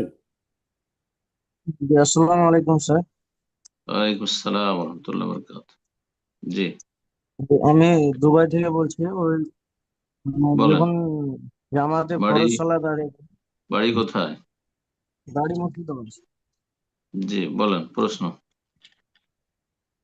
জামাতে যখন সালাত আদায় করি, যখন যে ইমাম সামি আল্লাহু লিমান হামিদা বলে, তখন আমরা কি ওই খালি রব্বানা ওয়া লাকাল হামদ বলবো, না আমাকেও মানে সামি আল্লাহু লিমান হামিদা বলতে হবে? এটাই। মাসলা ইখতিলাফি। হানাবেলা, হাম্বলি ওলামারা বলছেন যে সামি আল্লাহু লিমান হামিদার জবাবে মুক্তাদির শুধু রব্বানা ওয়া লাকাল হামদ, সামি আল্লাহু হামিদ বলবে না, এক কথা মুক্তাদির। শাইখ ইবনে বাজ রাহিমাহুল্লাহ, শাইখ ইবনে উসাইমিন, এর সমস্ত বিংশ শতাব্দীর বড় বড় বিজ্ঞ আইম্মায়ে কেরাম তারা বলছেন এটাই বেশি রাজে মানে প্রাধান্যযোগ্য। ভুল আর সহি বলবো না, রাজে আর মরজু। তবে ইমাম শাফি রাহমাহুল্লাহর মত হচ্ছে না, মুক্তাদিরা সামি আল্লাহু আলাইহি বলবে যে আমলটি ভারত বাংলাদেশের অনেক আহলে হাদিসরা করে থাকে এবং আহলে হাদিসদের সলাৎ শিক্ষা বইগুলিতে আছে। যেমন ডক্টর আসাদুল্লাহ আল গালেব হাফিজাহুল্লাহ তাআলা ওয়া শাফাহু ওয়া আফাহু, তার কিতাব সালাতুর রাসূলে এটি আছে। সুতরাং সেটাও কেউ যদি আমল করে তো নাজায়েজ কিছু নাই। তবে আমাদের কাছে প্রাধান্যযোগ্য আল্লাহ তাআলা আলাম ইযা ক্বাল আল ইমাম সামি আল্লাহু লিমান হামিদা ফাকুলু রব্বানা ওয়া লাকাল হামদ, নবী সাল্লাল্লাহু আলাইহি হাদিস, যখন ইমাম সামি আল্লাহু লিমান হামিদা বলবে তখন তোমরা রব্বানা ওয়া লাকাল হামদ বলো। আমাদের সামি আল্লাহু হামিদা বলতে বলা হয়নি। আল্লাহ, এটি হচ্ছে বেশি প্রাধান্যযোগ্য, রাজি আর মারজুর পার্থক্য। সহি গলত বলবো না। জি জি। জাযাকাল্লাহ খায়ের। প্রশ্ন করবেন কবির হাসান, আনমিউট করে প্রশ্ন করুন প্লিজ।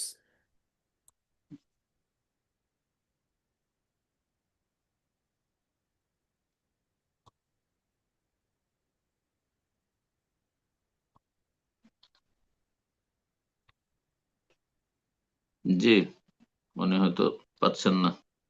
কবির হাসানের এটা কি সমস্যা, কি বুঝতেছি না, আনমিউট হচ্ছে না কেন? অন্য কাউকে দিয়ে দেন, চেষ্টা করবো। আচ্ছা কবির হাসান, আচ্ছা আপনি অপেক্ষা করেন, দেখি পরবর্তীতে আছে আলী ফায়েজ, আপনি আনমিউট করে প্রশ্ন করুন দেখি।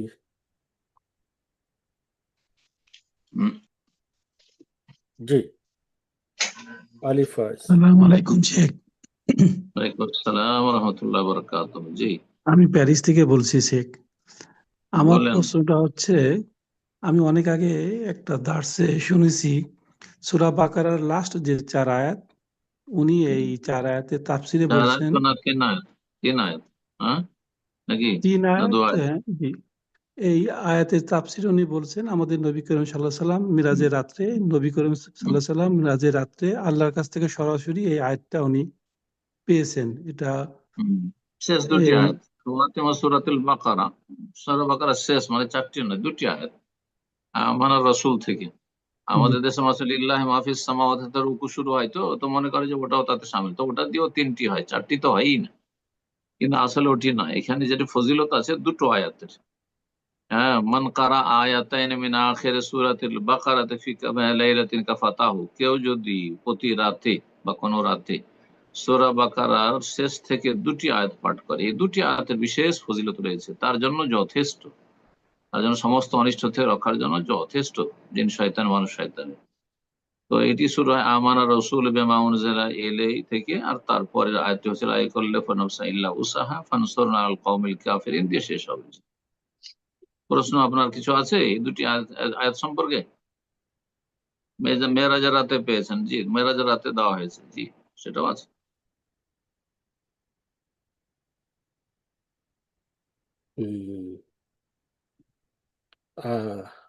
আশা করি হয়ে গেছে ওনার প্রশ্ন। জি জি।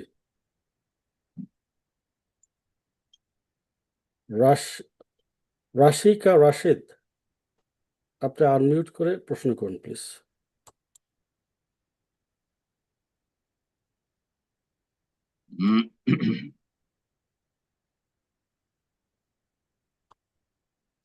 জি, আসসালামু আলাইকুম ওয়া রাহমাতুল্লাহ।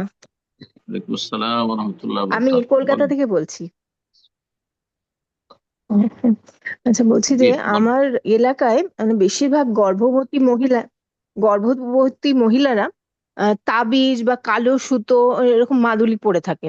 আর জিজ্ঞেস করলে বলে যে পেঁচা নাকি তাদের নজর দেয়, পেঁচা তাদের বাচ্চার ক্ষতি করতে পারে বা তাদের ক্ষতি করতে পারে। তারপরে পরবর্তীতে ওই বাচ্চাদেরও পরিয়ে রাখে। আর বয়স্ক লোকেরা অনেক সময়, বেশিরভাগ দেখি একটা সুতো পড়ে আছে, সাদা সুতো, আর একটা কাঠ জড়িয়ে, ওটা বলে যে দাঁত ব্যথা এটা পড়লে নাকি দাঁত ব্যথা ভালো হয়ে যায়। তো এইরকম ধারণা রাখা যে তাবিজ কোনো উপকার করতে পারে কি, কোনো এটা নজর থেকে বাঁচাতে পারে, এরকম ধারণা রাখা কি জায়েজ?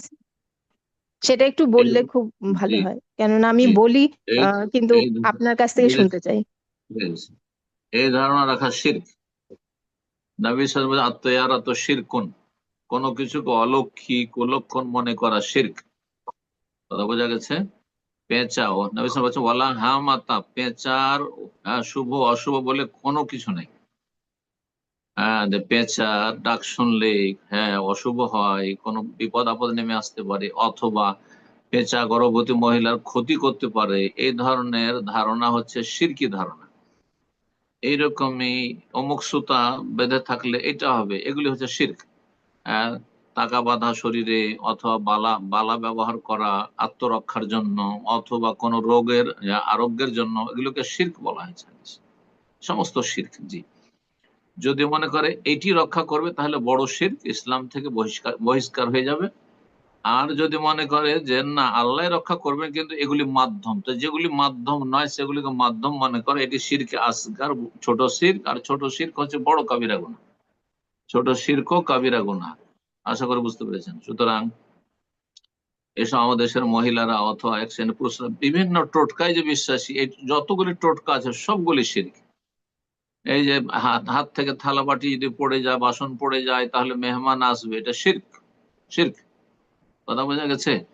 টিকটিকি এই যে টিকটিক করে উঠেছে, আমরা আলোচনা করেছিলাম, আমার কথাটাই ঠিক, এই যে দেখো টিকটিক করলো, তাহলে শিরক। কত অধম এই মুসলিম, এই মানুষ যে টিকটিকি বুঝতে পারছে যে কোনটা ঠিক আর কোনটা বেঠিক, কিন্তু এই মূর্খ বুঝে না। হ্যাঁ, এইরকম মুশরিক, এরকম অধম হয়ে থাকে। এগুলো সব শিরক। এই জন্য যে কোনো টোটকা ফটকা এই যে আমাদের সমাজে বিশ্বাস আছে, এগুলো সমস্ত শিরক। জি, আল্লাহ হিদায়াত দান করুন।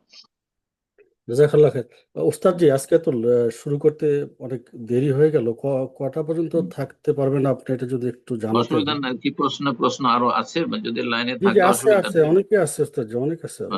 10 মিনিট চালানো সমস্যা না, আমার কোনো আচ্ছা অসুবিধা ঠিক নেই। আছে, ওকে ওকে, জাজাকাল্লাহ খায়ের। প্রশ্ন করবেন নজরুল ইসলাম, আপনি আনমিউট করে প্রশ্ন করুন প্লিজ, আর কোথা থেকে বলছেন উল্লেখ করেন।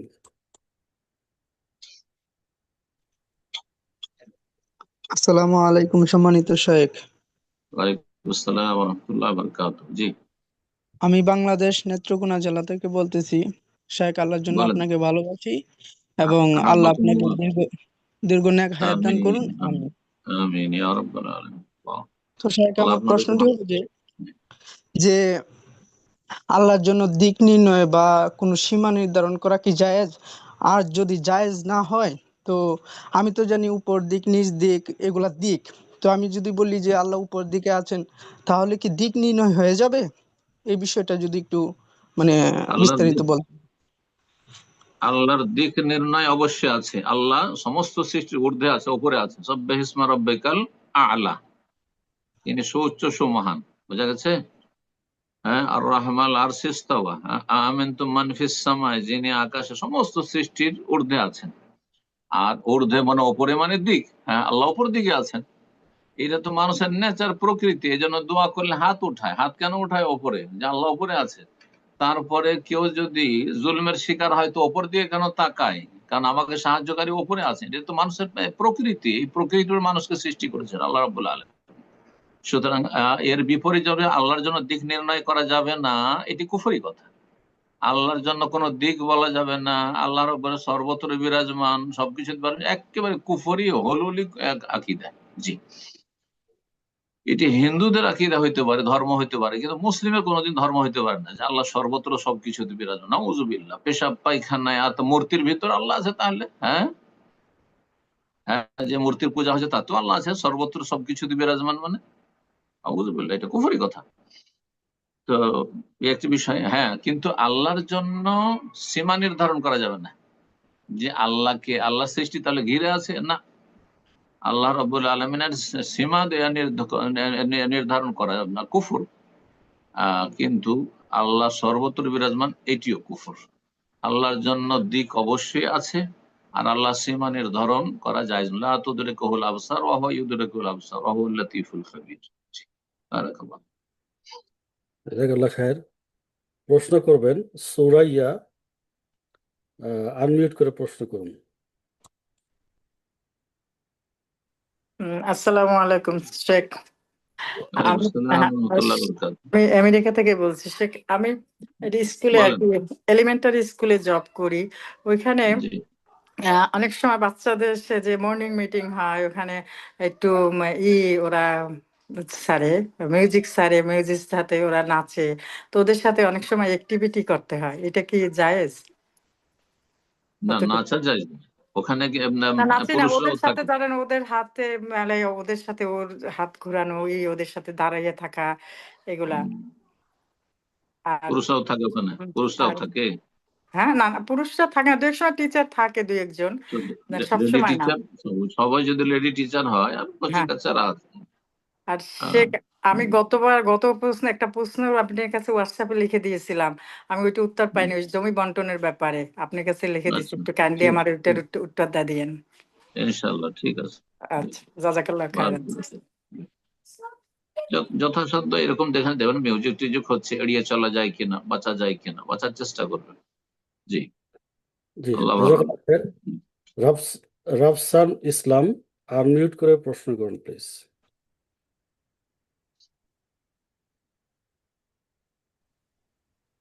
আসসালামু আলাইকুম। ওয়ালাইকুম আসসালাম রহমতুল্লাহ বারাকাতুহু।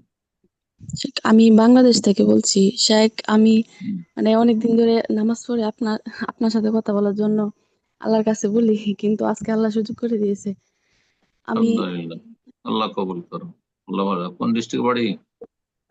জি কোন ডিস্ট্রিক্টে বাড়ি? জি নেত্রকোনা। মাশাআল্লাহ। প্রশ্ন? শেখ, আমি অনেকদিন ধরে মানে একটা ডিপ্রেশনে ভুগতেছি। আমার হাজবেন্ড আমাকে মানে একদিন বলছিল, মানে ঝগড়া করেই, যে তোকে ছেড়ে দিয়েছি। তারপর আবার মানে 4-5 দিন পরে আবার সে আমাকে ফিরিয়ে নিয়েছে, তখন আমি চলে গেছি। কিন্তু মাঝে মাঝে আবার রাগ উঠলে বলে তোর সাথে আমার কোনো সম্পর্ক নেই। ওরা আবার মানে বলে যে এরকম, মানে বলে আর কি কথা, যে তোর সাথে কোনো সম্পর্ক নেই, তুই চলে যা, এরকম কথা বলে। কিন্তু তারে তখন মানে সে জানে না যে মন থেকে যদি তালাকের নিয়তে এই প্রশ্ন করা হয় তাহলে তালাক হয়ে যায়। কিন্তু আমি যখন তাকে বললাম, তখন সে বলল না, আমি মন থেকে বলি নাই। কিন্তু শায়েখ, আমার একটা প্রশ্ন হলো, সে যদি মন থেকে বলে থাকে তাহলে তো আমি চলে আসবো, এটা সে জানে।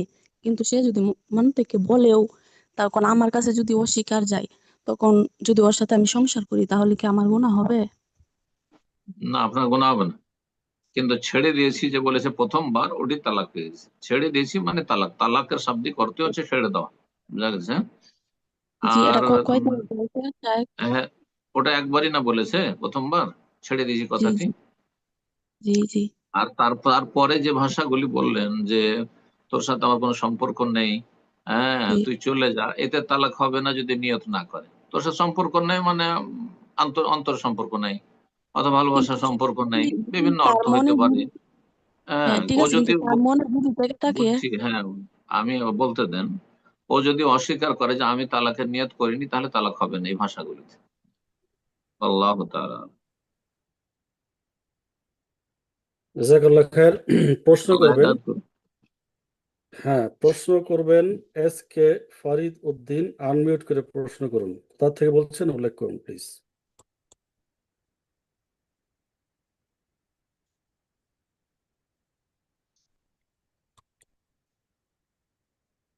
ফরিদ উদ্দিন কি সেটের সামনে আছেন? মনে হয় না।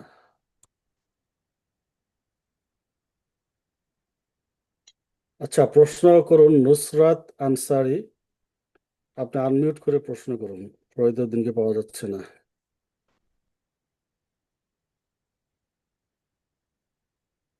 হুম, আসসালামু জি, আলাইকুম রহমতুল্লাহ বারাকাতু। ওয়ালাইকুম আসসালাম সম্মানিত রাহমাতুল্লাহি ওয়া শেখ, বারাকাতুহু। আপনি জি, কেমন আছেন? বলেন। আমি ঢাকা আলহামদুলিল্লাহ, থেকে বলেন। বলছি। বারাকাল্লাহু আমার ফিকুম, একটা বলেন। আমার একটা প্রশ্ন ছিল, আমরা যখন সালাত আদায় করি তখন আমরা আল্লাহু আকবার যে বলি রুকু দেওয়ার সময়, এটাকে আমরা হুম। রুকু করে মানে একদম রুকুতে যে আল্লাহু আকবার বলবো, না আমি বলতে বলতে যাব? আবার ঠিক তেমনি সামি আল্লাহু লিমান হামিদা যখন বলি তখন কি উঠতে উঠতে বলবো না দাঁড়িয়ে বলবো? এবং না, সেজদার সময় না, ওই যে আপনি যখন যখন এই তকবির গুলো তকবির তো ইন্তেকাল, মানে স্থানান্তরিত হওয়ার তকবির। তার মানে যখন এক স্থান থেকে আরেক স্থানে যাচ্ছেন, ওই যে রুকুতে জি যাচ্ছেন, দাঁড়ানো ছিলেন, জি তখন বলবেন। রুকুতে যখন মানে উঠছেন তখন সামি আল্লাহ হামিদা। আবার যখন সিজদা যাচ্ছেন ওই সময় বলবেন, সিজদা গিয়ে বলবেন না। যাওয়ার সময় বলবো না, যে হ্যাঁ, সাজদা জি জি দিয়ে বলবো না। জি জি জি, পরে নয়, জি ওর সাথে একসাথে বলবেন। আপনি কাজ করছেন, জাযাকাল্লাহু কাজের খায়রান। সাথে সাথে আপনার তাকবীর হবে। জি, জাযাকাল্লাহ খায়ের। প্রশ্ন করবেন ফারদিন ইসলাম। আনমিউট করে প্রশ্ন করুন প্লিজ।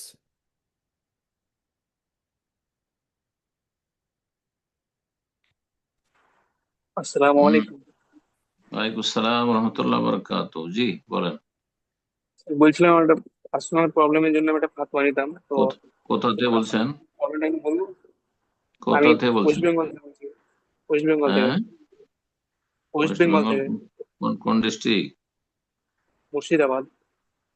মুর্শিদাবাদ। যেসব প্রশ্ন বলা যায়, হ্যাঁ, সবার সামনে বলার শোভা পায়, সেগুলি বলবেন। আর এমন কোন পার্সোনাল প্রশ্ন বলবেন না যেটা অশোভনীয় সমাজে বলা। জি, না না, সেরকম না।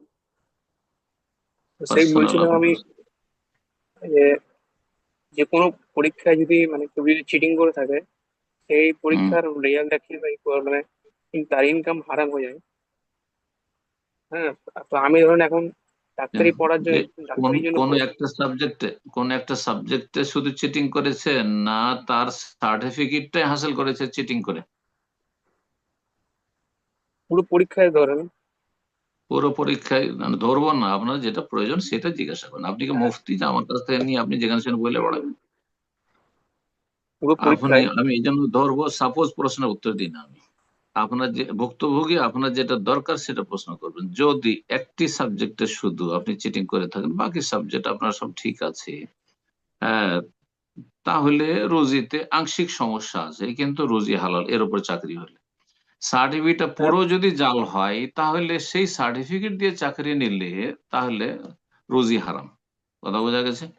কিন্তু যদি এমনটা হয় যে সার্টিফিকেট আমার একটা সাবজেক্টে আছে, হ্যাঁ, একটা সাবজেক্টে সেটা জাল সার্টিফিকেট, কিন্তু আমি সেই সার্টিফিকেটের ভিত্তিতে আমি চাকরি করছি না, অন্য আমার যোগ্যতা বা এক্সপিরিয়েন্সের ভিত্তিতে আমি চাকরি করছি আর সেই সুযোগ সুবিধা ভোগ করছি, তাহলে রুজি হালাল। বোঝা গেছে? এই হচ্ছে আপনার প্রশ্নের উত্তর। এখন আপনি কি ধরনের চাকরি করছেন, আপনার এই সাবজেক্টে, আপনার এই সার্টিফিকেট কি নির্ভরশীল পুরো আপনার এই চিটিং এর ওপর? পুরোটাই যদি চিটিং হয় তাহলে রুজি পুরোই হারাম। আর যদি আংশিক সামান্য একটা দুটো সাবজেক্টে দু একটা প্রশ্নে চিটিং হয়েছে, তাহলে জালিয়াতি হয়েছে, তাহলে রুজিতে আংশিক সমস্যা আছে। বেশি বেশি দান সাদকা করবেন, আল্লাহর কাছে গুনাহ খাতার মাফ চাইবেন। জি, জাযাকাল্লাহ খায়ের। প্রশ্ন করবেন আব্দুল আহাদ। আপনি আনমিউট করে প্রশ্ন করুন।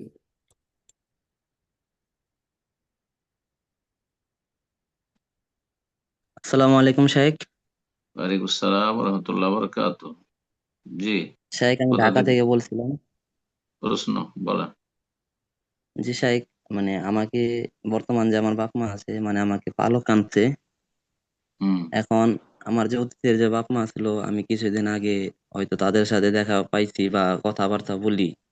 এখন আমি হুম একটা হাদিসে পড়ছিলাম, মানে বা দেখছিলাম, আপনার কথাই শুনছিলাম যে হুম নিজের পিতামাতা বা বাদ দিয়ে অন্য পিতামাকে, মানে পিতামাতাকে, এরকম একটা শাইখ কি একটা হাদিস জানাছে, মানে ভুলে গেছি আমি, হুম। যে স্বীকার এখন করলে আপনার তার জান্নাত পরিস্থিতি কি? হারাম। বাপ মা, আসল বাপ মার সাথে পরিচয় হয়েছে, তাই হ্যাঁ না? হ্যাঁ, আমি যাই শাইখ, মাঝে মাঝে যাই, তাদের সাথে দেখা করি। ওদের আসল বাপ মায়ের মর্যাদা তারা পাবে, হক তারা পাবে, এবং তাদের সাথে নিজেকে সম্পৃক্ত করতে হবে। কাগজপত্র, ডকুমেন্ট, এই পালক, যিনি যিনি পালক নিয়েছেন তার সাথে সম্পৃক্ত করা জায়েজ নয়। কথা বোঝা গেছে? আর বাকি কথা হলো শাইখ যে এখন তো শ্রদ্ধা সম্মানের জন্য এরা যদি ছোট, যে শোষণের কথা নেই, ছোট থেকে লালন পালন করেছে, সুতরাং যদি তাদেরকে বাবা বলে ডাকেন, মা বলে ডাকেন, জায়েজ আছে। হ্যাঁ, পরকেও মা বলে ডাকা যায়, পরকেও বাবা বলে ডাকা যায়, পরকে বাবু বলে ডাকা যায়, কোনো অসুবিধা নেই। কিন্তু সমাজ যাতে জানে বা আপনি নিজে বা প্রকাশ করেন যে এরা মূলত আমার বাবা নয়, পালক নিয়েছেন, আমার বাবা হচ্ছেন অমুক, ওই বাবার সাথে সম্পর্ক অবশ্যই রাখতে হবে, মায়ের সাথে সম্পর্ক রাখতে হবে। বারাকাল্লাহ ফিক। জাযাকাল্লাহ খায়ের। প্রশ্ন করবেন সুমাইয়া খাতুন। আনমিউট করে প্রশ্ন করুন, উল্লেখ করুন কোথা থেকে বলছেন।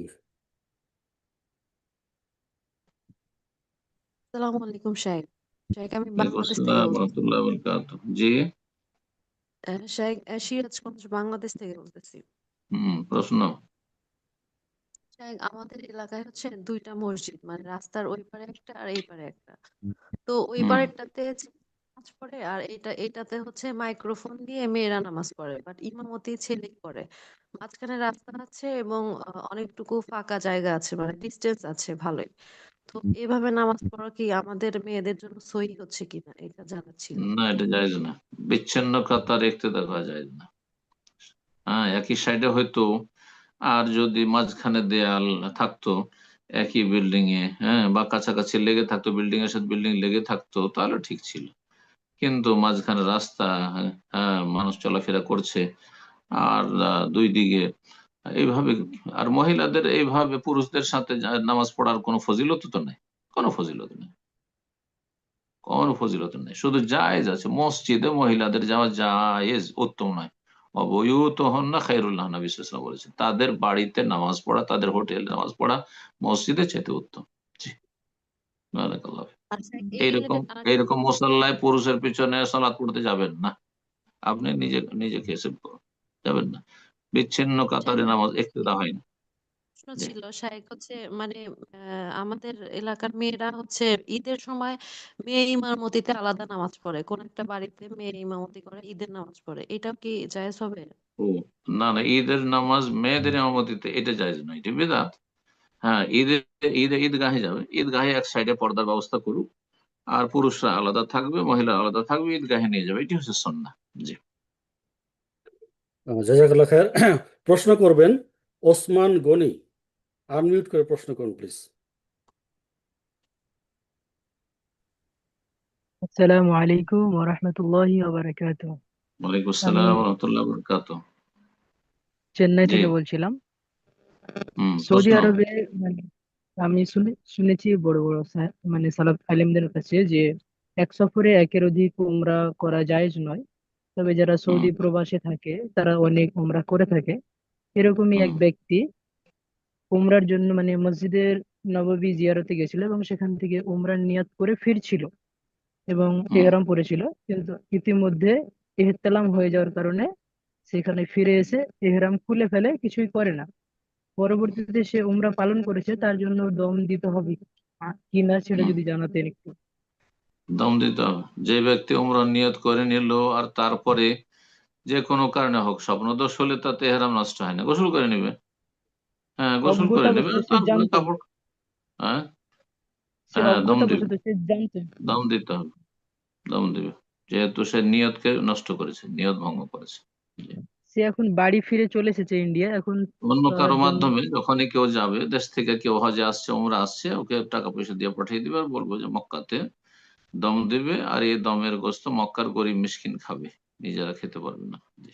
সচ্ছল লোকেরা খাবে না, মক্কার বাইরেও দেওয়া যাবে না। জি। বারাকাল্লাহ ফিক। জাজাকাল্লাহ খায়ের। প্রশ্ন করবেন আরিফ মীর, আনমিউট করে প্রশ্ন করুন প্লিজ।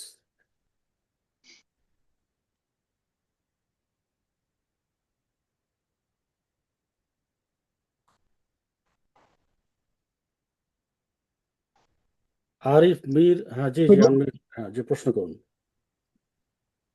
আসসালামু আলাইকুম। ওয়ালাইকুম আসসালাম ওয়া রাহমাতুল্লাহি ওয়া বারাকাতুহু। জি। শেখ, আমার একটা প্রশ্ন আছে। প্রশ্ন হচ্ছে, বর্তমান আমাদের এই ঠান্ডাকালেতে 11টা 15 ওয়াক্ত হচ্ছে, 11টা 15 ওয়াক্ত, আর জোর। জামাত হয়, হ্যাঁ হ্যাঁ, 11টা মানে একটাই জামাত হচ্ছে, আর গরমকালে হচ্ছে 11টা 50 অথবা 55 ওয়াক্ত হচ্ছে একটাই জামাত হয়, মানে আজীবন একটাই জামাত হয়ে এসছে।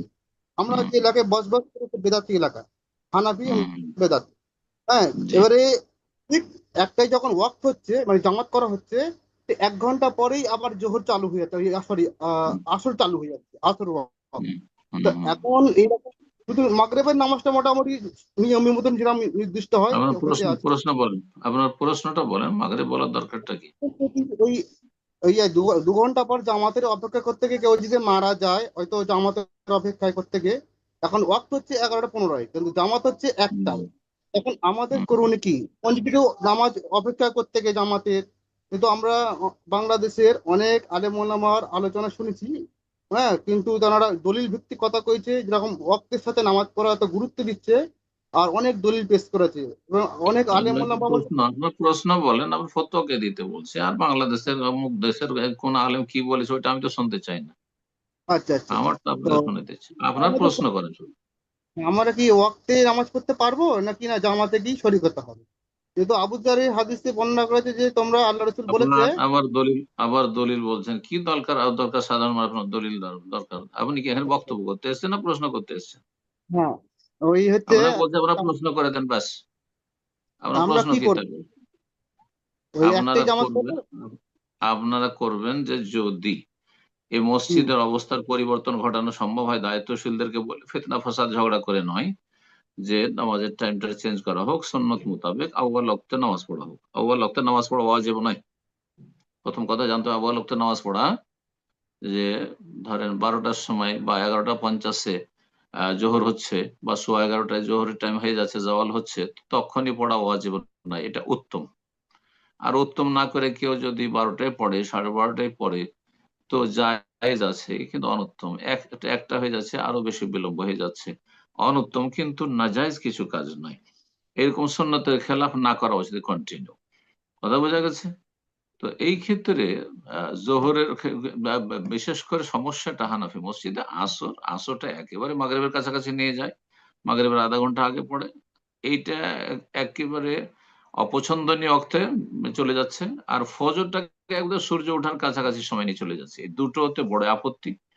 আর জোহরেও সুন্নতের খেলাফ, কিন্তু তুলনামূলক তার চাইতে ভালো, এক কথায়। তো যাই হোক, সারা বছর একটা সময় তারা সালাত পড়েছে, এই ক্ষেত্রে আপনি খুব বেশি যেটা করতে পারেন সেটা হচ্ছে আপনার বাড়িতে আউয়াল ওয়াক্তে আপনি নামাজ পড়ে নেন, আর তারপরে আপনি রাস্তাঘাটে ওদের সামনে চলাফেরা করছেন, তখন তাদের মসজিদে ঢুকে যান, আর জামাতে জোহর পড়ে নেন। দ্বিতীয়টি আপনার জন্য নফল হয়ে যাবে, দ্বিতীয়টি নফল হয়ে যাবে। তো জামাতেরও ফজিলত পেয়ে গেলেন, আর আপনি বাড়িতে আউয়াল ওয়াক্তেরও ফজিলত পেয়ে গেলেন। আর যদি কেউ বিলম্বে এরকম পড়ে, তো জায়েজ আছে, না জায়েজ কিছু করলো না, তো অনুত্তম কাজ করলো। সারা বছর করছে এটা অপছন্দনীয় অনুত্তম কাজ করে, সুন্নতের খেলাফ করছে, কিন্তু মাঝে মধ্যে কারো বিশেষ কারণে যদি হয় লেট, তো অসুবিধা নেই। জি, মসজিদে মুসল্লিদের জামাতে সালাত পড়ার চেষ্টা করবেন যতক্ষণ পর্যন্ত ওয়াক্তের ভিতরে আছে। বারাকাল্লাহু ফিকুম। অবস্থার পরিবর্তন ঘটাতে পারেন, তাহলে অবস্থার পরিবর্তন ঘটাবেন দায়িত্বশীলদের সাথে আলাপ আলোচনার মাধ্যমে, বা ইমাম সাহেবের সাথে আলোচনার মাধ্যমে, যে সুন্নত মোতাবেক আউয়াল ওয়াক্তে নামাজটা কায়েম করা হবে। আল্লাহ তাআলা আলাম। জি, জাযাকাল্লাহ আব্দুল্লাহ, আপনি শেষ খায়ের। করে যান। সম্মানিত ওস্তাদ জি, তা আর দু একটা শেষ প্রশ্ন করা যান। নেব। দু একটা, ঠিক আছে, নেন। হ্যাঁ, সময় যথেষ্ট হয়ে গেছে, নেন সময় দু শেষ একটা হয়ে গেছে, প্রশ্ন। রাইট? হ্যাঁ, আর একটা প্রশ্ন নেই নাকি? নেন, অসুবিধা নেই, বলেন। জি, এটা আজকের আমাদের অনুষ্ঠানের শেষ প্রশ্ন।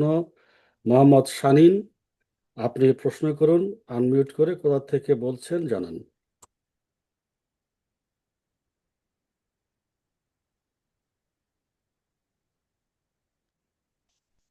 জি বলেন, মোহাম্মদ শানীন। জি, আপনি প্রশ্ন করুন।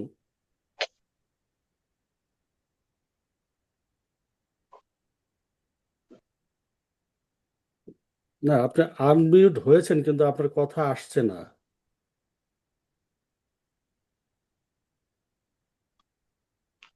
অন্য কাউকে দিয়ে দেন, আগামী সপ্তাহে দুঃখিত, করবো। আমরা দুঃখিত, আপনার কোনো কথা আসছে না, যদি আনমিউট তারপর আসছে না। আচ্ছা, আব্দুল সত্তার, আপনি প্রশ্ন করুন আনমিউট করে।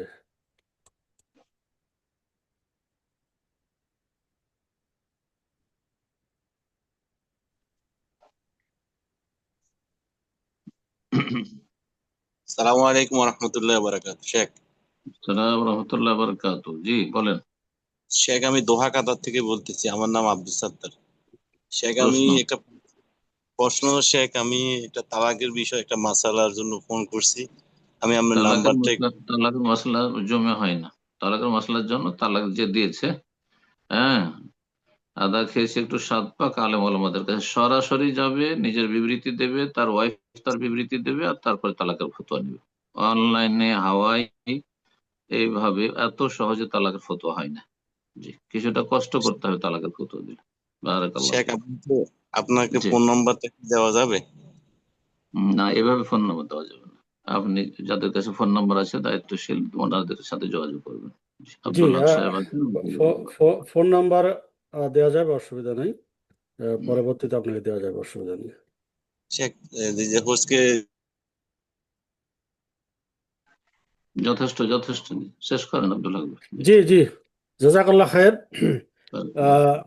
আমাদের ওস্তাদজি দেরি হয়ে গেল, অনেক কষ্ট হলো আজকে একটু আপনার জন্য, তো সমস্যা হয়ে গেল। যাই হোক, যারা শুনছেন, যারা আছেন, আমরা আজকে এখানে অনুষ্ঠান শেষ করে দিচ্ছি ইনশাল্লাহ। ওস্তাদজি আপনি দোয়া করে শেষ করে দেন ইনশাল্লাহ। জাযাকুমুল্লাহ খায়ের, বারাকাল্লাহ ফিকুম। আল্লাহ রাব্বুল আলামিনের কাছে দোয়া করি আল্লাহ রাব্বুল আমাদের গুনাহ খাতা মাফ করেন, ভুল ভ্রান্তি মাফ করেন, সীমা লঙ্ঘন থেকে আল্লাহ বেঁচে থাকার তৌফিক দান করেন। দাম্পত্য জীবন আল্লাহ রাব্বুল আলামিন সবাইকে আল্লাহ সুখী করেন, সকল মুমিন মুমিনাতকে আল্লাহর সমস্ত অনিষ্ট বালা মুসিবত থেকে আল্লাহ হেফাজতে রাখেন, জান্নাতের পথে রাখেন, জাহান্নামের আযাব থেকে রক্ষা করেন, দুনিয়া এবং আখিরাত সার্বিক কল্যাণ দান করেন। ছেলে মেয়েদের ইমানি ইসলামী তরবিয়তকে আল্লাহ সহজ করেন, সবকিছুতে আল্লাহ আমাদের যেন সার্বিক দিক থেকে বরকত দান করেন। রব্বানা আতিনা ফিদ দুনিয়া হাসানা ওয়া ফিল আখিরাতি হাসানা ওয়া কিনা আযাবান নার। সুবহান রাব্বিকা রাব্বিল ইজ্জাতি আম্মা ইয়াসিফুন ওয়া